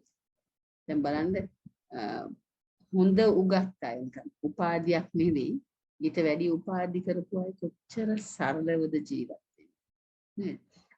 සමහර උපාධියක් තිබුණ සැනින් පුදුමාකාර උඩඟුවකින්. යම් කිසි නිලයක් ලැබුණාම කොච්චර උඩඟුවෙන් හැසිරෙන අය ඉන්නවද? මම එකපාරකුත් ඔබ නැති කිව්වේ. සභාපතිකමද ලේකම්කමද ලැබිලා මගේ අම්මෝ මූණත් හදාගෙන ඇවිදින්නේ තඩි ගානක් උඩින්. ජේසුස් වහන්සේම කළේ නේද? නමුත් අපි දකින්න අපේ සමාජයේ අපේ විශේෂයෙන් අපි ඉන්න දහම් පාසල තුල මෙවැනි දේවල් අපිට ඒකම මිනිස්සයා උප්පත්තියම පාපයට නැඹුරු නේද? එතකොට මිනිස්සයා හැමතිස්සෙම පාපයට නැඹුරු. නමුත් මේ සමාජීය විෂමතාවයන් තුළ තවත් පාපයට පෙළඹෙන අවස්ථා තමයි බහුලවත් දකින්න තියෙන්නේ. එතකොට ඉන් වැළකීම තමයි වැදගත්. මොකද මං කිව්වේ අර බහුතරයක් එකතු වෙලා අසුභවාදීව කතා කරනවා. යෝ බෑ. අනේ බෑ. දෙහෙම කියන අයනේ ගොඩාක් ඉන්නේ. කවුද කියන්නේ මේ වසංගත සමයේ තුල අපි නිවස් වලට ඉවරලා ඉන්නේ. ඒකට අපිට පුළුවන් ප්‍රමාණයෙන් අපි දරුවන්ට උගන්වන්න. දහම් පාසල් දරුවන්ට අපිට පුළුවන් ප්‍රමාණයෙන් සමහර ළමයින්ට ස්මාර්ට් ෆෝන්ස් නෑ මම දන්නවා. ඒකට ඒගොල්ලන්ට Zoom එන්න බෑ. සමහර ළමයින්ට යවා ගන්න විදියක් නෑ. නේද? ඒකට මේ විෂම ලෝකේ පාපයට වැඩි බහුතරයක් කතා කරන්නේ ඍණාත්මක. නෑ අපි මොනවා හරි කරලා කොහොම හරි කරලා දරුවන්ටත් උගන්වන්න ඕනේ. ඔයගලන්ටත් කවුරු හරි මොන හරි සැලසුම් කරනවානේ. ඒකනේ මෙහෙම වෙන්නේ. ඒකනේ ඔබයි මමයි හමුුනේ නේද? ඒතර ඔබ හිතනවාද ඔබේ දරුවෝ ගැන? දහම් දරුවෝ ඒ දරුවන් ගැන හිතලා යමක් කරනවාද? ඒතර පාපයට නැඹුරු වෙන පාපයට පොළඹවන බහුල අවස්ථා ලෝකයේ තුල තියෙද්දි මම ගොඩාක් දහම පැත්ත ගන්න. අනිත් පැත්තක් තියෙනවා නේද? පුළුවන් තරම් ශනිකව මුදල් හොයන්න පුළුවන් ක්‍රම, ලාභදායී ක්‍රම තියෙනකොට නේද? දාම් ගුරුන්වත් ඔකට ඇදිලා යනවා. නේද? මේක හරි ලේසි මුදල් හොයාගන්න ලේසි ක්‍රමයක්. ඉතින් මේ මෙතන අපිට මෙම විශ්වලේඛනයේ තුලින් මේ සියලු අවස්ථා පැහැදිලි කරලා දෙනවා. සමාජයේ බහුලව තියෙන පුළුවන් විෂමකාරී අදහස් පාපයට පොළඹවන අවස්ථාවන් බහුලව තියෙන පුළුවන්. නමුත් මේ වැලකීම තමයි අර බුද්ධිය මං කිව්වේ අපිට තිබුණා කියලා ඉස්සලා කතා කරේ. බුද්ධිය නිදහස් කැමැත්ත හෘද සාක්ෂිය. මේට සමන් දෙනවා නම් අපිට අපේ ආත්මය ගලවගෙන අපේ දරුවන්ගේ ආත්මත් ගලව ගන්න පුළුවන්. හොඳයි. උතර පොදු යහපත පිළිබඳව මෙම විශ්වලේඛනයෙන් මොනවද කතා කරන්නේ? අපි බලමු. මොකද්ද මේ පොදු යහපත කියලා කියන්නේ? එතකොට පොදු යහපත මේ සමාජීන සෑම සමාජිකයෙකුටම හිමි විය යුතුයි.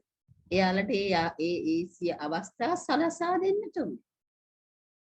එතකොට මේ සියලු මැවිලි මිනිස්යන් විශේෂයෙන් මිනිස්යව උසස්. ඔහුගේ අයිතිවාසිකම් අයුතුකම් කෙසේවත් කිසිම අයුරකින් කෙලසා නොදමමින් තමයි අපි කටයුතු කරන්නේ. නේද? අනිත් මැවිලිට වඩා මිනිස්යා උතුම්නේ. ඒතර මිනිස්යාගේ අයිතිවාසිකම් යුතුකම් පැහැරහරින්න අපිට බෑ. ඒතර මිනිස්යාගේ පොදු යහපත සලසන විවිධාකාර දේවල් තියෙනවා. දැන් ආහාර දැන් මේ දවස්වල අපිට බෙදාගෙන කන්න බෑ. නේද? දැන් මේකේ බොහොම ගැඹුරු සංකල්ප මෙතන මේ තියෙන්නේ. ගැඹුරු සංකල්ප තියෙන්නේ. ආහාර නිවාස නේද? කෙනෙකුට නිවාස 4-5ක් තියෙනකොට එකිනෙකට එකක්වත් නැහැ කුලියටවත් ඉන්න තැන. ආහාරත් එන්නේ නේද? වැඩි වෙනකොට කියලා මුහුදට දාන්න. නේද? ඒකයි මේ ලේඛනේ ලියවෙන්නේ. අධ්‍යාපනය. මොකද වෙලා තියෙන්නේ අද? අවුරුදු 3ක් තිස්සේ ළමයින්ට හරියට නෑනේ 19 එහෙම ඉන්න 20 21. ඒ ළමයි දැන් ඒ ලෙවල් ලියන්නත් යනවා. රැකිරක්ෂා ප්‍රශ්න. අද ළමයි ඉගෙන ගන්නේ රැකියා වෙළඳ පොළ බලලා. මම මේක කළොත් මට හොඳ වැටුපකට යන්න පුළුවන්. දැන් ළමයා බුද්ධිමත්. අපේ මට්ටමින් හිතන්නකෝ දැන් ළමයි ඉගෙන ගන්නේ නේ. වෙළඳ පොළ රැකියා වෙළඳ පොළ ගැන දැනගෙන තමයි යාලා අධ්‍යාපනයේ යෙදෙන්නේ. නිදහස. විශේෂයෙන් ආගමික කණුවලදී කොහොමද යුක්ති සහගත වෙන්නේ? ජීවිත තත්ත්ව තෝරා ගැනීමේදී. ඒතර පවුලක් නිර්මාණය කරගන්න තියෙන නිදහස. බොහොම හොඳට කතා කරන පොදු යහපත ගැන කතා කරලා. අනිත් අයගේ හොඳ නම හා ගෞරවය සැනින් විනාශ කරන. තව කෙනෙක් එක ළමෙක්ගේ බලන්න අපේ අතර ඉන්න ඕන තරම් හොඳක් කියන්නේ නැහැ කට. කියවෙන්නේම නැහැ. කට ඇද කරලා කියන්නේ. අනිත් අය හොඳ කියදී හොඳට දන්නවා ඒ ඍණාත්මක අදහස් තියෙන අය. දැකලා තියෙනවා හම් වෙලා තියෙනවා. නේද? හොඳ නම සහ ගෞරවය කෙලසන අය. නේද? එතකොට මේ පොදු යහපත පිළිබඳව මෙම විශ්ව ලේඛනේ කතා මම ඔබට පැහැදිලි කරලා දුන්න මොන මොන අංශ ඔස්සේද අපි කතා කරන්නේ. ඒතර ඔබට ලැබෙන ප්‍රශ්නයන් තමයි ඔබ පිළිතුරු ලියන්නට ඕනේ. මගෙන් කවුරු එක්කෙනෙක්ද දෙන්නෙක්ද අහලා ඉවුවා මම ප්‍රශ්න පත්‍රයක් කිව්වා. ඒකේ උත්තර පත්‍රය විතරයි. එහෙම කරන්න එපා දරුවනේ. උත්තර පත්‍ර හරියට A level කරද්දිත් එහෙමනේ. දැන් ප්‍රශ්න පත්‍රයේ උත්තර පත්‍රයේ පාඩම් කරලා තමයි යන්නේ.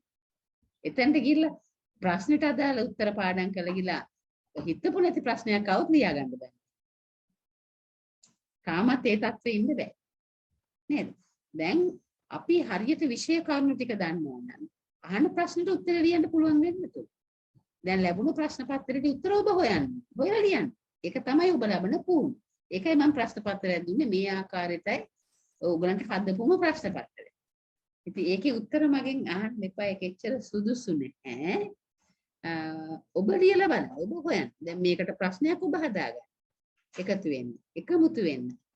දෙන්න හෝ තුන් දෙනා එකමුතු වෙලා මේකට පිළිතුරු හොයලා දැන් මේ වලට ප්‍රශ්න හදාගෙන නැත්නම් පාස් පේපර්ස් වල මෙම විශ්ව ලේඛනයට අදාළ ප්‍රශ්න කොයි ආකාරයකට දාලා තියෙන කියලා බලලා පිළිතුරු ලියන්න.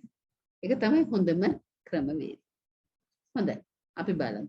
දැන් අපි යනවා පිටු අංක 81 තියෙනවා. මම ඔයගලන්ට ප්‍රශ්න වගේක් දීලා තිනවා. මම ඒ වලට උත්තර කීපයක් විතරක් දුන්නා. මොකද ඊටු ඔබ හොයන්න. තොර මිනිස්යාගේ පෞද්ගලිකත්වයට ගරු කරන අන්ද තමාගේ නැත්නම් අනිත් මිනිස්යාගේ හැම මිනිස්සෙකුටම තියෙන පෞද්ගලිකත්වයක් කියලා. ඒ පෞද්ගලිකත්වයට ඇඟිලි ගන්න ඒක උදුරා ගන්න උත්සාහ කරන එක වැරදි. ඒ ගැන ජේසුස් වහන්සේ සුදු ලූක් 16 පරිච්ඡේදයේ සඳහන් කරලා තිනවා තම අසල්වැසියා කෙරෙහි කොහොමද සංවේදී වෙන්නට. ධනපතියා ලාසරස් ස්වර්ගස්ථන ජේසුස් වහන්සේ හරිය ලස්සන කතන්දරයකින් කියලා දෙන්නේ. ලාසරස් ආබ්‍රහම්ගේ තුරුලට යනවා. ධනපතියා කියන අනේ මම ගිහලා මගේ නෑදෑයින්ටත් කියලා එන්න. ඒගොල්ලොත් මේ වගේ තමයි ජීවත් වෙන්නේ. මොකද ධනපතියාගේ මේසෙන් බැටනේවා කාපු ලාසරස් ආබ්‍රහම්ගේ තුරුලේ ඉන්නවා. ජේසුස් වහන්සේ කියනවා නෑ දැන් යන්න බෑ දැන් ඉවරයි වීසා ෆිනිෂ්. දැන් ඉතින් ඔයා මෙහෙ ඉන්නේ. ඔයා දුක් විඳින්න ඔයාගේ සහෝදරයන්ටත් එක තමයි. ඒවා කියලා දෙන්න තමයි අර අපි දාලා තියෙන පියතුමන්ලා කන්‍යා සොයරියෝ සිස්ටර්ස්ලා ගුරුවරු ඔක්කොම ඉන්නේ.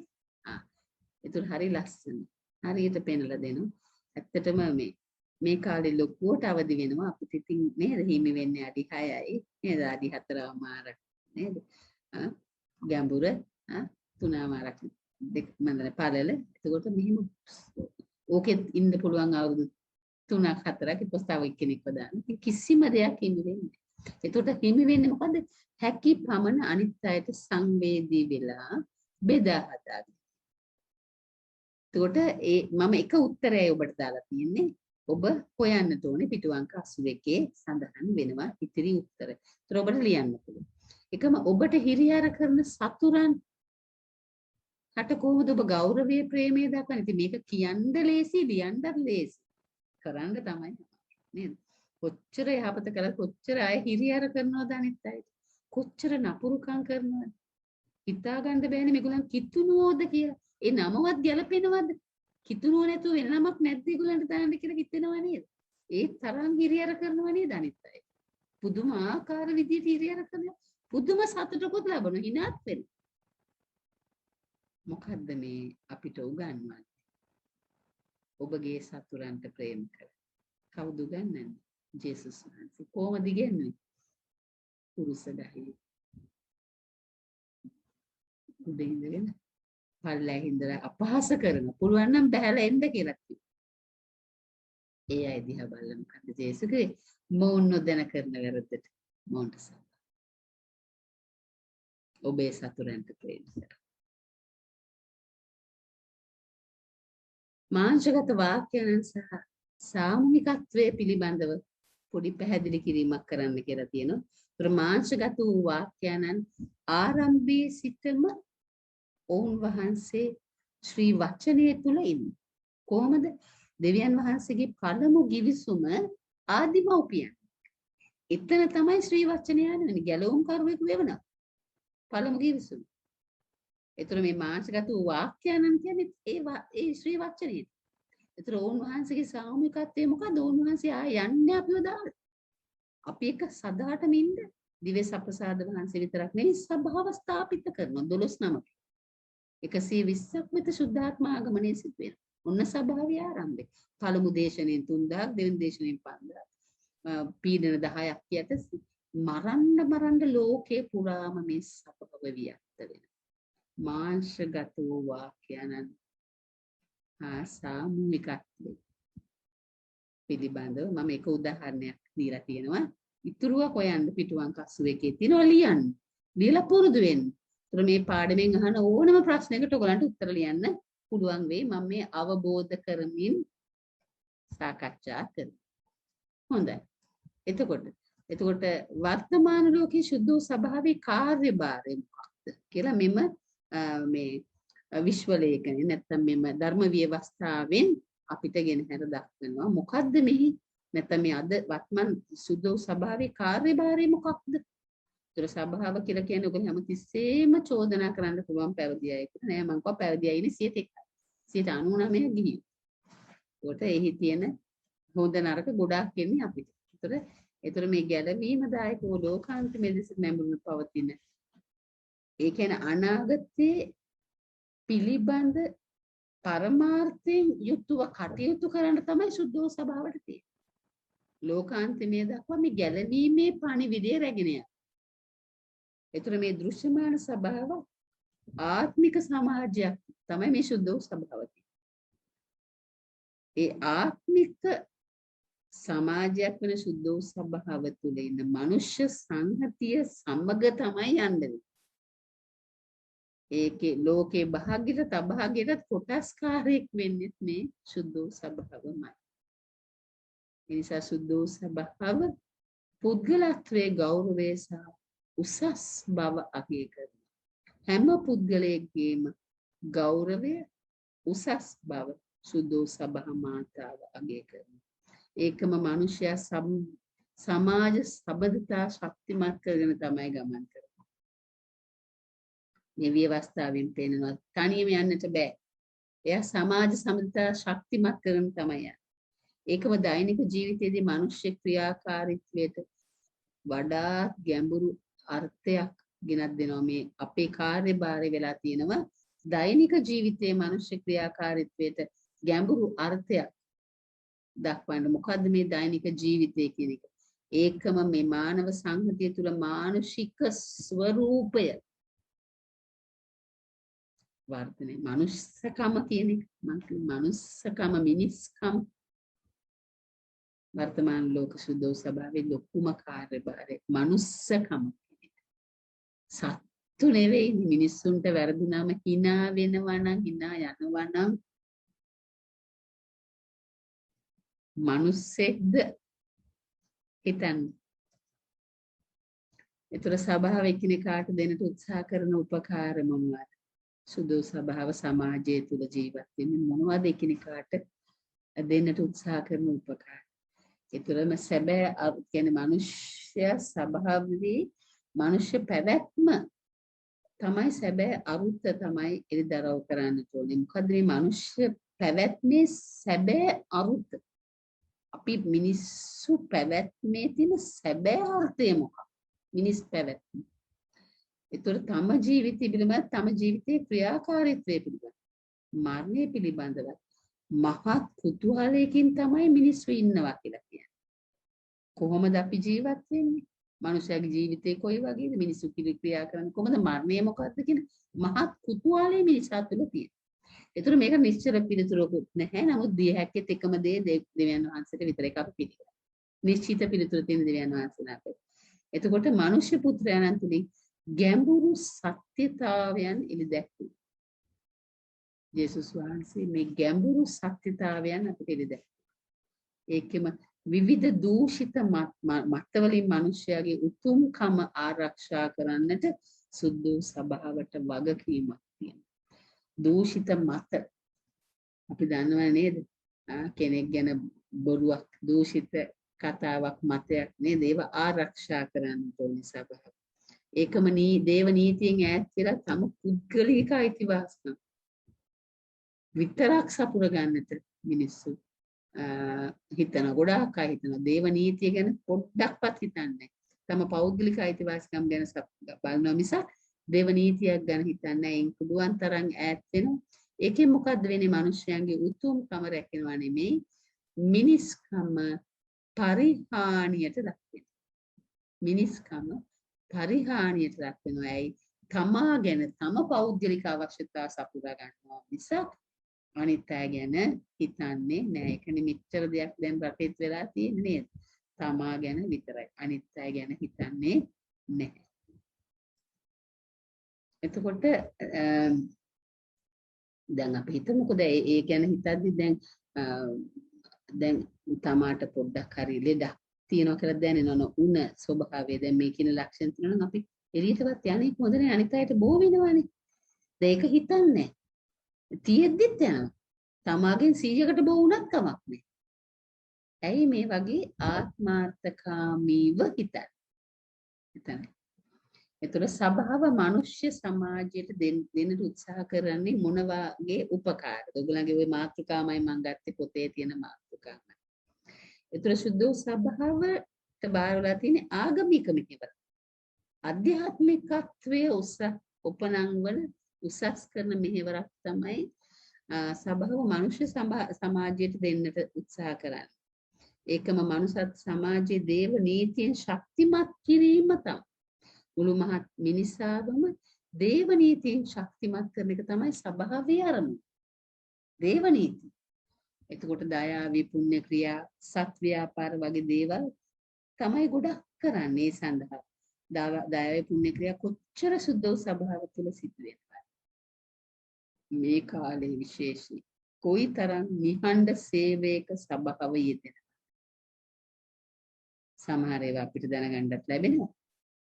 නමුත් නිහඬව මේ සත් භාවයෙන් කටයුතු කරන සබාව. ඒක තමයි සබාව මනුෂ්‍ය සමාජයට දෙන්නට දරන උපකාර. ඒකම පුද්ගලයාගේ පවුලේ මූලික අයිතීන් පොදු යහපතේ අවශ්‍යතාවන්ද කියලා නැත්තම් ඕනම රාජ්‍යයක් යටතේ සෑම දෙනාගේම යහපත සඳහා ක්‍රියා කරන අවස්ථාවක් සබාව හරියට අගය කරනවා. ඒ කියන්නේ පුද්ගලයාගේ පවුලේ මූලික අයිතීන් පොදු යහපතේ අවශ්‍යතාවය පිළිගන්න ඕනෙම රජයක් යටතේ සෑම දිනාගෙම යහපත සඳහා ක්‍රියා කිරීම තමයි සබාව බෙහෙවින්ම අගය කරන්නේ. හොඳයි. එතකොට මොන දැන් තවත් ප්‍රශ්න තියෙනවා. මොකද්ද? කිතුණුවන් මානව ක්‍රියාකාරීත්වයන්ට ඇති කරන බලපෑම් පිළිබඳ. කිතුණුව කොහොමද මානව ක්‍රියාකාරීත්වයට බලපෑම් ඇති කරන්නේ? මම උත්තරයක් දෙකක් දීලා තියෙනවා. කිතුණුව මානව ක්‍රියාකාරීත්වයට කියන්නේ තම හෘද සාක්ෂියේ ආලෝකයෙන් තමයි අනිත් අය උදෙසා තම වගකීම් යුතුයකම් ඉටු කරමින් සමාජයට ආදර්ශයක් වෙන. කිතුණුව මානව ක්‍රියාකාරීත්වයට කොහොමද බලපෑම් කරන්නේ? තම හෘද සාක්ෂියේ ආලෝකයෙන් තමයි තම යුතුයකම් වගකීම් අනිත් අයට ඉටු කරන්නේ. එතකොට ඒ හැම දෙයක්ම කරන්නේ සුද්ධ සභාවේ ඉගැන්වීම් වලට අනුකූලවයි. තව ප්‍රශ්නයක් තියෙනවා. ලෝකයෙන් සුද්ධ සභාවට ලැබෙන උපකාර මොනවද? මුළු ලෝකෙම දැන් අපි විවිධ භාෂා කතා කරන විවිධ අදහස් දරන අය තමයි මේ සුභාස්න ප්‍රකාශ කරන්නේ. ඒකෝර දැන් මේක සභාව ලෝකයේ මේ ලෝකෙන් සභාවට ලැබෙන උපකාරය තමයි දැන් ඇත්තෙන්ම දැන් අපිටවත් දැන් ඔබයි මා එකතු වෙලා තියෙන්නේ අපිට ධහම ගෙනාව නිසානේ. ධහම ගෙනාව. ඒකට මේ සුභාස්න ප්‍රකාශ කරා අපිට. ඔන්න ලෝකයෙන් සභාවට ලැබෙච්ච දේ. ඒකම ආරම්භය අවසානය ක්‍රිස්තුස් වහන්සේ. මුළු මිනිස් සංහතියම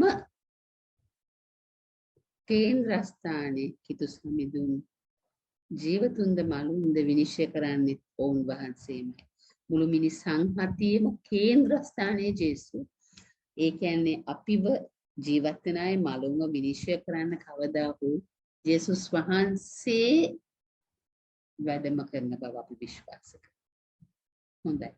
ඒකම විවාහය සහ පවුලේ උතුම් ගැන කතා කරන්න තියෙනවා. එතකොට මේකේ මම ඔබට කිව්වනේ අර මම මුලදීම බෙදලා දුන්න කොටස් දෙකක් මිනිස්සුන්ගේ උතුම්කම ඊළඟට මම කිව්වා දෙවෙනි කොටසේ මිනිසුන්ට තියෙන ප්‍රශ්න එක්ක විවාහය පවුල ගැන කතා කරන්න තියෙනවා. ඒත් මේ වගේ වල හරි පහසුවෙන් ලියලා ලකුණු ගන්න පුළුවන් කොටස්. එතකොට විවාහය සහ පවුල ගැන සබාව යහපත් බලපෑම් තමයි සුදු සභා මේ ධර්ම ව්‍යවස්ථාවෙත් කතා කරන්නේ. කවදාවත් මේ සභාව මේ විවාහයක් බිඳ වැටෙනවට සභාව අනුමත කරන්නේ. ඒතර බිඳ වැටෙන මූලික හේතු තමයි මේ බහුබාධ්‍ය සේවනය. නේද? ඒකට මේවා බොහොම සර්ව සාධාරණීකරණය කරනවා. ඔෆිස් එකේ එක්කෙනයි බස් එකේ යනකොට නැත්නම් මාගේ යනකොට එක්කෙනයි අතන එක්කෙනයි මෙතන එක්කෙනයි. ඉතින් මේවා දැන් මේ බොහොම මේ ස්ටයිල් එකට කරන ඒවා තියෙනවා නේද? ඉතින් දික්කසාදේ දැන් දවසකට 400 ගණක් දික්කසාද වීම. ඒ කියන්නේ වෙඩින් එකට වෙච්ච වියදම මේ ගෙවා ගන්න දරුවෝ දික්කසාද. ඉතින් අනුවන ක්‍රියා කරලා කරන්නම් වාලේ කරන්න කියලා. ඉතින් නමුත් දැන් මේ පැන්ඩමික් සිටුේෂන් එකේ හරි පහසු නෑ නේද? දැන් බොහොම අවම කරලා තියෙන නිසා වියදම් අවමයි. ඒ නිසා ඒගොල්ලන්ට එක බරක් නෙවෙයි. ඒකට ආත්මාර්ථකාමීත්වයේ තමා දෙදෙනෙක් එක්කෙනෙක් වුණාට දෙන්න ආත්මාර්ථකාමී. සමහර අය විවාහ වෙන්නෙම සැප විඳින්න. එයාලගේ සිහිනේ මොකද්ද? ලොකු තට්ටු දෙකක තුනක ගෙයක් ලොකු වාහනයක්. දැන් ඕවා තමයි සිහින. ඔය සිහිනත් එක්ක විවාහ වෙලා ඕවා නැති වුණාම ඉතින් විවාහය දෙදුරුම් කරනවා. ඒකනේ අර දික්කසාද 400ක් දවසක් තින්නේ. එයා හිතන්නේ මම මෙහෙම විවාහ වෙන්නේ මේකටයි. ඉතින් මේ වගේ පටු ආකල්ප නිසා ආර්ථික හේතුන් විශේෂයෙන් බලපාන විවාහයකට මම දන්න හොඳම එක්තරා විවාහයක් සිදු වෙනකොට මේ නැන්දම්මා ලේලිට කියනවා මම ඔයාලගේ වෙඩින් එකට ලක්ෂ 10ක්ද 15ක්ද ණය වුණා මේ බැංකුව වලින් කරුණා කරලා බැන්දට පස්සේ මේ ණය ගෙවලා. ඉතින් මේ ගෑනු ළමයා බඳින්නේ එයාගේ නැන්දම්මගේ ණය පියවන්න. ඉතින් වැඩි කාලයක් විවාහය තිබුණේ නැහැ. එයා බැංකුවක වැඩ කරේ. එයා එතනට ආපු එක්කෙනෙක් එක්ක යාළු වෙලා කසාදෙත් අතහැරලා දාලා යන්න ගියා. ඉතින් දැන් බලන්න අර ලෝකෙට පේන්න කරන විවාහ නිසා මේ ආර්ථික ප්‍රශ්න මත ඒ පවුල දෙදරා ගියේ. එතකොට විවාහය කියන්නේ දේව සැලැස්මේ කොටස. එතකොට දරුවන්ව ජනිත කිරීම තමයි ප්‍රධානම දේ. එතකොට කවදාවත් මේ විවාහයක් අවලංගු කරන්න බෑ. ඒ නිසා තමයි ගොඩාක් යාඥා කරලා හිතලා තමයි විවාහ වෙන්නට. නුසුදුසු නම් විවාහ නොවීම වඩා හොඳයි. වෙන්වීමට වැඩි. එතකොට පත්තිනිවත රකින්නට. ඒක ලොකු ගෞරවයක් දරුවන්. ආභරණයක් වෙනවා තරුණගේ මව නැත්නම් පියා දරුවන්. පත්තිනිවත රකින්න අය. හොඳයි. අපි බලමු තවත් මොනවද? දෙවියන් වහන්සේ ප්‍රේමය නේද? විශ්වාසයේ ගිවිසුමකින් තමයි දෙවියන් වහන්සේ මේ ජන දෙදෙනාව එකතු කරන්නේ. ඒකට ආශිර්වාදකාර බන්ධනය කියලා කියන්නේ දේව ප්‍රසාද නිධානය. දැන් මේ දේව ප්‍රසාද නිධානය තුලින් ක්‍රිස්තුස් වහන්සේ එම දෙපළගේ ජීවිතවලට එකතු වෙනවා. මෙම දැන් මේ සක්‍රමේන්තු. මොකද මේ දානය කරන්නේ මනාලයා විසින් මනාලියට. පියතුමා නෙවෙයි දෙන්නේ. මේ දානය කරන්නේ පියතුමාවත් මේ රදුගුරුතුමාවත් නෙමෙයි. මේ දානය කරන්නේ මනාලියට මනාලිය. ඒ දෙන්න තමයි මේ මුදු දාගෙන මේ සක්‍රමේන්තුව දෙන්න දානය කරන්නේ. ඒකට බලය දෙනවා ක්‍රිස්තුස් වහන්සේ. එතකොට ඒක ප්‍රේමෙන් සපුරන වගකීම් ඉටු කරන්නට දේවනාමයේ මහිමයටපත් කරන්නට ඒ විවාහ ගිවිස ගන්න වෙලාවේ දෙපළ අතරට ක්‍රිස්තුස් වහන්සේ එනවා. ඒ නිසා තමයි මේ විවාහයකදී හරිය වැදගත් වෙන්නේ පල්ලියේ පිරෙන්න ඉන්න ජනතාව නෙමෙයි. ඒ යුවල වෙනුවෙන් යාඥා කර. කවදාවත් මේ දෙන්න වෙන්න එපා කියලා දිව්‍ය පූජාව මුළුමනින් ඔප්පු කරන්නට පුළුවන් කැප කරන සැබෑ යාඥාවක් කරන එක 20ක් හිටියනම් කවදාවත් ඒ විවාහය දෙදරන්නේ. බහුතරයක් ඉන්නේ එතනත් වැරදි හොයන්නේ. දෙවස්තන්ට ආපෙල ඉඳලා බලන්නේ නේද? අපි දන්නවනේ කියන්න ඕනේ නැහැ. යාඥාවනේ. යාඥා කරන්නෙත් නෑ. එන්නෙත් හොඳටම පරක් කියලා ජේසු ලබන්නෙත් නෑ. පුදුමාකාරයි අද සිදුවෙන විග්‍රහය. ඒකම විශේෂයෙන් යාඥාවට දෙමව්පියන් ආදර්ශයක් වෙන්න ඕනේ ගෙදර. දෙමව්පියෝ යාඥා කරන්නේ නැත්නම් කොහෙද දරුවෝ යාඥා කරන්නේ නේද? ඒකම හොඳ අධ්‍යාපනයක් විතරක් නෙමෙයි ආධ්‍යාත්මික පුහුණුවක් දරුවන්ට ලබා දෙන්න. හොඳට අධ්‍යාපනය ඉදලා මම කිව්වා මොනතරම් උසස් නිලයකට යවුවත් වැඩක් නැහැ. එයා තුල අධ්‍යාත්මික පුහුණුවක් ලැබලා නැත්නම් එයා කවදාකවත් එයාගේ දෙමව්පියන්වවත් බලන්නේ. ඒ හොඳට අධ්‍යාපනය දීලා තියෙන අන්තිමට දෙමව්පියෝ බලන්නේවත් නැහැ. හරි? ඒකට දරුවන්ගෙත් වගකීමක් තියෙනවා තම දෙමව්පියන් සුද්ධවත් කරන්නට. ඒකම මහලු වේදී උන්ට රැකවරණය දෙන්නට ඕනේ. කාටද මේ දෙමව්පියන්ට. ඒ වගේම ඒගොල්ලන්ගේ කරදර ප්‍රශ්නවලදී දරුවන් හැටියට ඒවරට ඕම ශක්තිමත් කරන්නට අවශ්‍යයි. හොඳයි. එතකොට විවාහක ප්‍රේමය ගැන ඔබ දන්නවා හොඳටම. ඒක හරිම පරිශුද්ධ දෙයක්. ඒතර ගෞරවයෙන් තමයි මේ කැඳවීමට ප්‍රතිචාර දක්වන්නේ. ඉතාමත් ගෞරවයෙන්. එකිනෙකාට ඉතාමත් ගෞරවයෙන් යුක්තව සැලකන්නට ඕන. මොකද මේක උත්කෘෂ්ඨ භාවයකින් යුත් සක්‍රමේන්තුවක්. ඒක ආත්මාර්ථකාමීව සැනකින් අවාසනාවන්ත ලෙස නිමවන පුදු කාමුක ආකර්ෂණයට වඩා අද තියෙන කාමුක ආකර්ෂණයක් නේද? විවාහ වෙන්නට මත්තෙන් කරන වැරදි ක්‍රියා නිසා මේ උත්කෘෂ්ඨ භාවය නැති කරගන්න. එතකොට මෙම ප්‍රේමේ පූර්ණත්වයට පත් වෙන්නේ විශේෂයෙන් ලිංගික සංවාසය. ඒක ඔබේ පොතේම තියෙන නිසා. එතකොට විවාහය තුළ උතුම් සම්භාවනීය ක්‍රියාවක් මේක. එතකොට ඒ තුලින් පෙන්නේ ස්වත්‍යාජත්වය. ඒතර සැබෑ විවාහයේ සැපේදීමම දුකේදී පුරුදු දෙනවානේ. වෛවාහික යුවල දෙන්නට දෙන්න පුරුදු වෙනවා සැපේදී දුකේදී එකට ඉන්නවා. නමුත් ප්‍රශ්නයක් ආව ගමන් දාලා දුවන රටක් තමයි අද දකින්නේ. ඒක උතරම්ම දික්කසාද සිදු වෙන්නේ. දරා ගැනීමක් නැහැ. පවුලේ ගිනි එළියට නොදී ඉන්න අද ඉන්න යුවලට බෑ. මිනිහා මිනිස්යාගේදී ස්ත්‍රියකදී ඉර ලෝකෙටම කියන මෙයා මෙහෙමයි මෙයා මෙහෙමයි. ඉතින් ඒ වගේ දැන් අර පැරණි දෙමව්පියෝ වගේ අද තරුණ අය එහෙම කරන්නේ නැහැ. හැම පොඩි වැරද්දක් දැක්කොත් ඉර ලෝකෙට කියනවා. ඒක ඉවසා දරාගෙන හදාගන්න. නේද? බහුභාර්ය සේවනයේ යෙදෙනව නේද? විශේෂයෙන් මේවා නිසා තමයි පරපුරුෂ සේවනයේ යෙදෙනව. නේද? මහත්යාට හොරා ස්ත්‍රියට හොරා මහත්යයි. ඉතින් දැන් මේවා හරි සුලභ දර්ශන. මේවා සාධාරණීකරණය කරනවා ඊට පස්සේ. අරක නිසයි මේක නිසයි. මේවා කවදාවත් දෙවියන් වහන්සේගේ කැමැත්ත පරිදි සිදු වෙන දේවල් නෙවෙයි. හොඳයි. අපි බලමු විවාහයේ ඵලදායීතාව රැක ගන්නට නම් මොකද වුනේ? දරුවන් ජනනය කරන්නටම අවශ්‍යයි පවුලක. හොඳට මතක තියාගන්න දරුවන් ඉන්න පවුලක් වෙන්නේ නැහැ. දෙමව්පියෝ දෙන්නම අවශ්‍යයි කියලා දෙමව්පියන් උදන්න නිසා ඒගොල්ලන් වෙන්නේ. ඒ නිසා දරුවන් ජනනය කිරීම විතරක් නෙමෙයි ඒක වගකීමක්.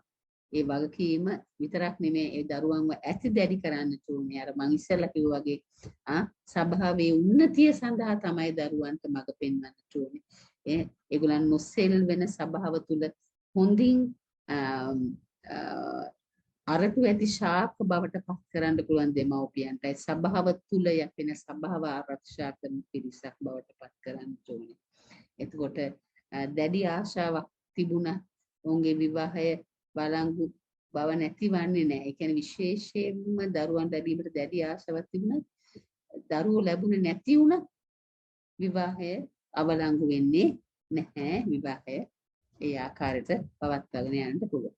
ඒතර මානව ගෞරවත්වය මව් කුස ඉන්න කාලේ පටන්ම ඒ දරුවව රැක ගැනීම ආරක්ෂා කිරීම යුතුයකමක් වෙනවා. ගබ්සාව මිනිමෙරුම බාල ඝාතනය ඒකම විවාහය තුළ ඇතිවන ලිංගික ක්‍රියාකාරීත්වයේ මානව ගරුත්වයට අනුකූලවයි සිදු වෙන්න ඕන. ඒ තරම්ම සුපිරිසුදුයි. ඒකම ඒ සභා පෞල් සංස්ථාව අනුමත කරන ක්‍රම මිසක් වෙනත් ක්‍රම යොදා ගැනීම සුදුසු නැහැ. ඒකම සදාතන ජීවිතය පිළිබඳ අවබෝධයකින් යුතු තමයි කිතුණු පෞල කටයුතු කරන්නට ඕනේ. ඒක ඔවුන්ගේ පරම යුතුයකම වෙනවා. ඒකම දැන් මම ප්‍රශ්න කීපයක් ආයෙත් දීලා තියෙනවා පෞල් ජීවිතයේ අභිවෘද්ධිය සඳහා. මොනවද කරන්න ඕනේ? මම එකයි දීලා තියෙන්නේ උදාහරණයක් නේද? පෞල් ජීවිත තුළ මේ මානව පැවැත්ම ගොඩ නගන්නට ඕනේ. දරුවන් උදෙසා මව්පිය වගකීම් සුවිශාල. දරුවන්ව නොසලකා හැරීම නිසා සිදුවෙන ආදීනව අපි දකින්න. මේ විදිහට මම ඔයගලන්ට ප්‍රශ්න ටිකක් දීලා තියෙනවා. ඔයගලන්ට පුළුවන් ඕගලන්ගේ පොත ඇසුරෙන්ම මම සමහර උත්තර දෙකක් තුනක් දීලා තියෙනවා. ඕගලන්ට පහසු වෙන්න. මම මේකේ එවනවා PDF එක. පොඩි printing mistakes දෙක තුනක් තියෙනවා මම හදලා එවන්න. එතකොට ඒ මේ තියෙන ප්‍රශ්න වලට උත්තර ලිව්වහම ඔබට පහසුවෙන් මෙම විශ්ව ලේඛනයේ තුලින් විභාගෙදී අහන ප්‍රශ්න වලට පිළිතුරු ලියා ගන්නට පුළුවන් වෙයි. හොඳයි. ඒතර විවිධ සංස්කෘතීන් හා තම ස්ථාවරත්වයේ පිළිබඳ.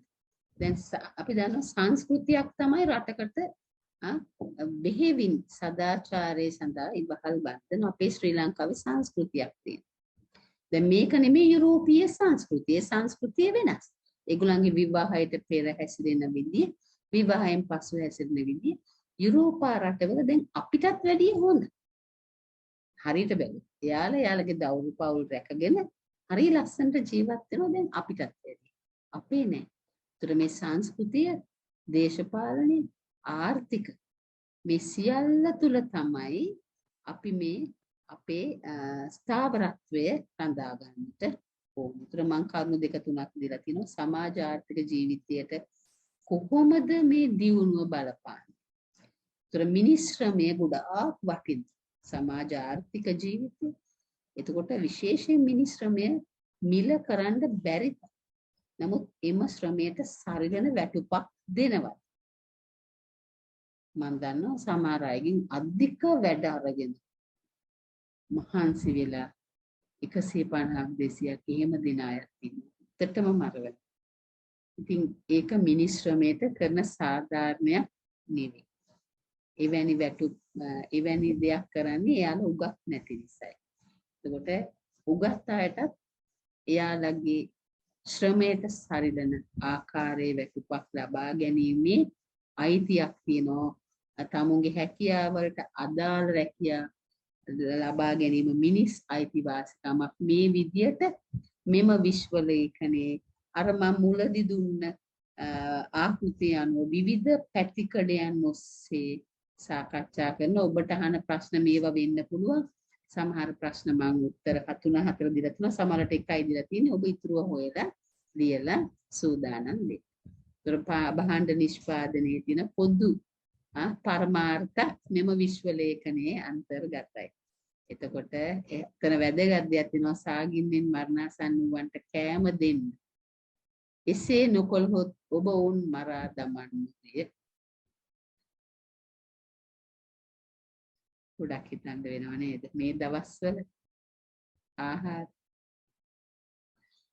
හොඳයි බලමු. ඒතර ආයෝජනයේ හා මුදල් ගැන ඔබට තියෙනවා මෙම විශ්ව ලේඛනයේ මම කව විවිධ පැතිකඩයන් ඔස්සේ ආර්ථික සමාජීය වෛවාහික ජීවිතයේ මේ සියල්ල මෙම විශ්ව ලේඛනය තුල කතා කරන අංග. ඒතර මම මේ සමහර කරුණු ඔබට ඉදිරිපත් කරලා තියෙනවා. ඒතර මුදල් නිසි පරිදි සංවර්ධනය සඳහා ආයෝජනය විය යුතුයි. එතකොට එවැනි පොඩ්ඩක් තියෙනවා මේ ඒවා හදලා මම ඔබට දාන්නම්. ඔබ මේවා හොඳින් අධ්‍යයනය කරලා හරිද? ඒතර දැන් මුදලේ හැමදාම වෙනස් වෙනව නේද? ඒතර ඒ ආර්ථිකයට සරලන ආදායම නේද? සාධාරණ ලෙස ජනතාවට කරනවා මිසක් ජනතාවට පීඩා කිරීම යෝග්‍ය වෙන්නේ නැහැයි කියලා තමයි මේදී සඳහන් කරන්නේ. මුදලේ අඩු වැඩි වුණා. එවැනි කරුණු කාරණා ගොඩාක් තියෙනවා. ඔබ ඒවා අධ්‍යයනය කරලා විභාගෙට සූදානම් වෙන්න ඕන. පුද්ගලික දේපල හා වත්කම් පිළිබඳ මොනවද කියන්නේ?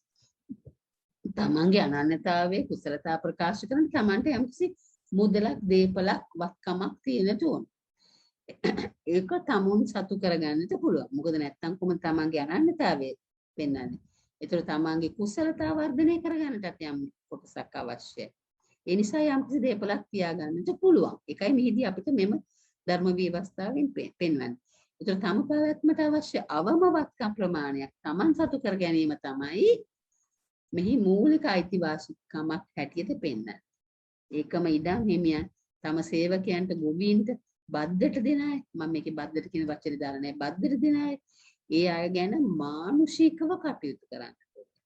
ඒකම තව පිරිසක් ඉන්නවා බද්දට අරගෙන අන්දේට අරගෙන ඒවා අයිති කරගන්න උත්සාහ කරනවා. අයිතිකාරයන්ගෙන් දැන් මේ දෙපැත්තම වැරදි. හොඳයි අපි බලමු. මේ විදිහට ඔබට මම උත්තර දීලා තියෙනවා. ආර්ථික ව්‍යාපාර හා දේව රාජ්‍ය. ඒතර මොන තරම් සමාජයේ ආර්ථික සංවර්ධනය සඳහා වැඩ කළත් ඒ යුක්ති සහ සාධාරණත්වයෙන් තමයි මේ කටයුතු කරන්න ඕනේ දේව රාජ්‍ය කරා ළඟා වෙන්නට නම්. ඒ යුක්ති සහගත වෙන්න ඕනේ. මානව සංහතියේ සාමය සඳහා තමයි අපි වැඩ කරන්න ඕනේ. ආර්ථික ව්‍යාපාර හැම එකක්. ඒකම කිතුණු කුලස ඔබට පැවරෙන පුරවැසි වගකීම් ගොඩාක් තියෙනවා. කිතුණුවන් හැට කියන්න බෑ. අපිට කිසිම වගකීමක් නැහැ කියලා එහෙම අපි අයින් වෙන්නේ නැහැ. එතකොට මේ වගකීම් මම ඔබට දීලා තියෙනවා. ඒවා මම එවනවා. ඒව හොඳට අධ්‍යයනය කරන්න අපිට දැන් තියෙන කාලයත් එක්කත් ඔබට තේරෙනවා ඇති දැන් මම එක විශ්ව ලේඛනයක් තමයි මෙයාට කතා කරන්නේ. එතකොට හැමතිස්සෙම පොදු යහපත නොතකන තම පාක්ෂිකයන්ගේ වාසයේ පමණක් සලකන දේශපාලන අපි ප්‍රතික්ෂේප කරනවා. එහෙම නෙවෙන්නේ අවුරුද්ද නේද? එතකොට මෙන්න මෙවැනි කරුණු ඔබ ලියලා සම්පූර්ණ කරන්නට ඕනේ. එතකොට පිටු අංක 87 තියෙනවා ජන ජීවිතයට සහභාගී වෙන කිතුණු කොහොමද තමන්ගේ වගකීම් ඉටු කරන්නේ? ජන ජීවිතයට අපේ එතකොට අපි හැමතිස්සෙම මේ දේශපාලන ක්‍රියා තුළ අපේ සුදුසුකම් ඇති සියලුම පුරවැසියන් ඉතාමත්ම උද්‍යෝගීමත්ව තමයි මේ දේශපාලනයට සහභාගී වෙන්නේ. ඒතර ඒක නීත්‍යානුකූල පදන මත ගොඩ නැගෙන්නටත් ඕනේ. විශේෂ සීමාවන් අරමුණු තීරණය කරගෙන තමයි අපි අපේ පාලකයන් පත් කරගන්නට. ඒතර තම ඡන්දය භාවිතා කිරීම සෑම පුරවැසියෙකුගේම අයිතියක්. ඔන්න කිතුණුවන්ගේ වගකීම. ජන ජීවිතය සඳහා කොහෙද සඳහන් වෙන්නේ? වර්තමාන ලෝකයේ සුද්ධ වූ සභාව නැමැති ධර්ම ව්‍යවස්ථාවේ.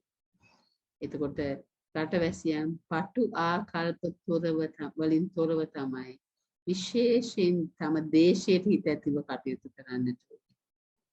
එතකොට අයුක්තියට අසාධාරණට විරුද්ධව කිතුණුවන් අවංක හා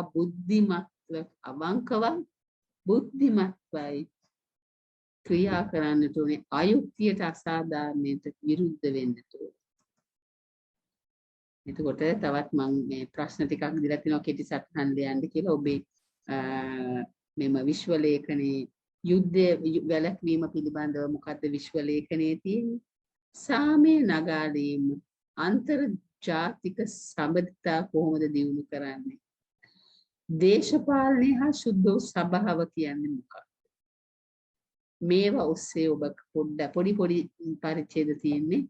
ඉතින් ඒක කොහොම පොඩ්ඩක් අධ්‍යයනය කරලා ලියලා පුරුදු වෙන්න විභාගෙට කොහෙන් ප්‍රශ්න අහනවද කියලා අපි කවුරුවත්ම දන්නේ නැති නිසා. එතකොට ලෝක සමාජයක් කොහොමද බිහි කරන්නේ? sannivedana මාධ්‍ය ගොඩාක් අද දියුණු. ඒතර ඒ නිසා තමයි අපි සියලුම ජන කොටස් සමීප සමදතා පවත්වන්නේ. දැන් ඔබ මේ අපේ කලාපේ අග්‍රදුගුරු පදවි මොන කෙරවලක ඉන්නවද නේද? අද අපි එකතු වෙන්නේ නේද? ඒක තමයි අපි ලෝක සමාජයක් විශ්ව ගම්මානයක් බවට පත් වෙලා. එතකොට අපිට මේ බිහි කිරීම සඳහා මේ ලෝක සමාජය මොනවාද අපිට අපෙන් විය යුත්තේ කියන එක තමයි මෙම ලේඛනය තුලින් මෙවැනි කරුණු ඔස්සේ කියන්නේ සමස්ත ලෝකයේම එකම විශ්ව ගම්මානයක් බවට පත් වෙලා තියෙනවා නේද? ගොඩාක් දෙනෙක් මේවා දැන් බලලා YouTube එකේ බලලා ඉගෙන ගන්න. ඊළඟ අවුරුදු වලටත් මේක දැන් පැහැදිලිවම තියෙනවා. ඉතින් ඒ තරම් අද සියලු දෙනා එකට ඒක රාශී වෙලා තම අදහස් මේ ආකාරයට බෙදා ගන්නවා. අපි ඔක්කොම එකම සමාජ මුළු ලෝකෙම මුළු විශ්වයේම විශ්ව ගම්මානයක් බවට පත් වෙලා ඉවරයි. එතකොට ජනගහනයත් එහෙමයි සීග්‍රයෙන් වර්ධනය වෙනවා. ඒ වලට ඒ වර්ධනය වන ජනතාව සමහර විට රටකට යම් ආර්ථිකයට බලපානව ඇති. නමුත් ඒ වර්ධනය වන ජනතාවගේ පවුල් වලට තමයි ඒ අයිතිය තියෙන්නේ. කොයි ආකාරයකද මෙය පාලනය කරන්නේ කියන නිදහස ඒ පවුල් වලට තියෙනවා. මෙහිදී පෙන්ලා දෙනවා. ඉතින් ඒක කවදාවත් පොදු අධිකාරියට නැත්නම් රටක පොදු අධිකාරියට නෙවෙයි, ඒක පවුල් සංස්ථාවට අයිති දෙයක්. ජනගහනය පිළිබඳව නිදහස් තීරණ ගැනීම. ඒක දෙමව්පියන් තම හෘද සාක්ෂියට එංගවයි කරන්නට ඕනේ. ඒකම ජාත්‍යන්තර උදව් ලැබෙනවා අපි දන්නවා. එතකොට එහෙම ලැබෙන්න නේද? මේ සියලු දේවල් මෙම විශ්ව ලේඛනයේ සඳහන් වෙනවා. ජාත්‍යන්තර සංවිධානයන්හි කොහොමද කිතුණුව ක්‍රියාත්මක වෙන්නේ? විශිෂ්ට සේවාවක් කරන්න පුළුවන් ජාත්‍යන්තර සේවා මග.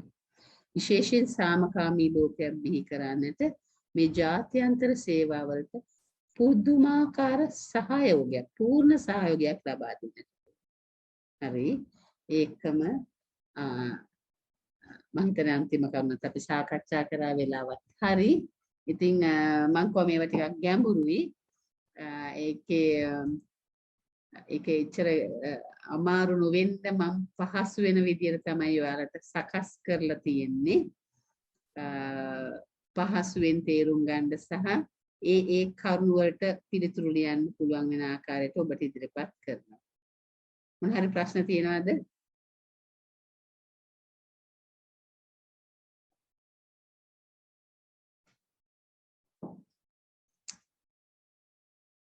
මොන හරි ප්‍රශ්න නැද්ද? ටිකක් ගැඹුරුයි මේ විශ්ව ලේඛනයේ වගේ. වෙනත් පාඩම් වගේ නෙමෙයි. හොඳයි අපි යාඥා කරමු පැය වෙලා. මට තේරෙනවා ගොඩක් අමාරුයි ගැඹුරු. ඒකයි මම මේ පාඩම කොටස් දෙකකින් විශ්ව මේ ධර්ම ව්‍යවස්ථා දෙක සුදෝ සභාව සහ වර්තමාන ලෝකයේ සුදෝ සභාව කියන දෙක වෙන වෙනම සාකච්ඡා කරේ. හොඳයි අපි යාඥා කරමු ඔයගලන්ට ප්‍රශ්න නැත්නම් පිතාගේ පුත්‍රයාගේ තිස්පින්තු සාන්තුගේ නාමයෙන් කරන්න.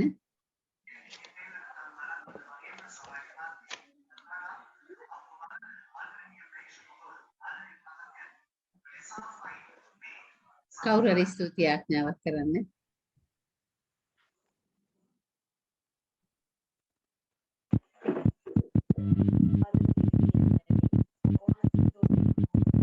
ඇහෙන්නේ අයියෙන් කියන්න.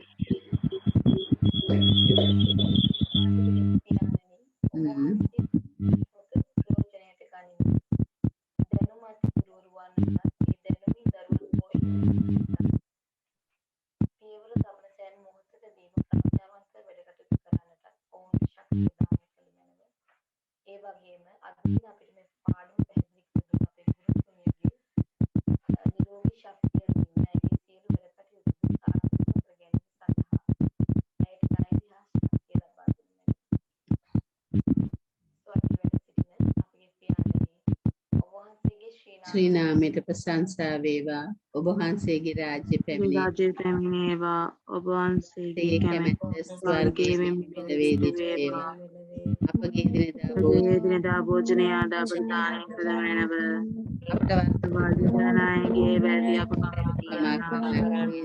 අපගේ වැරදි කමා කළ මැනව. පාප අවස්ථාවන් වීමට අපේ අපමුදාගත මැනව. Amen. Kita reaget dispensantuge. Amen. Amen. Jesus.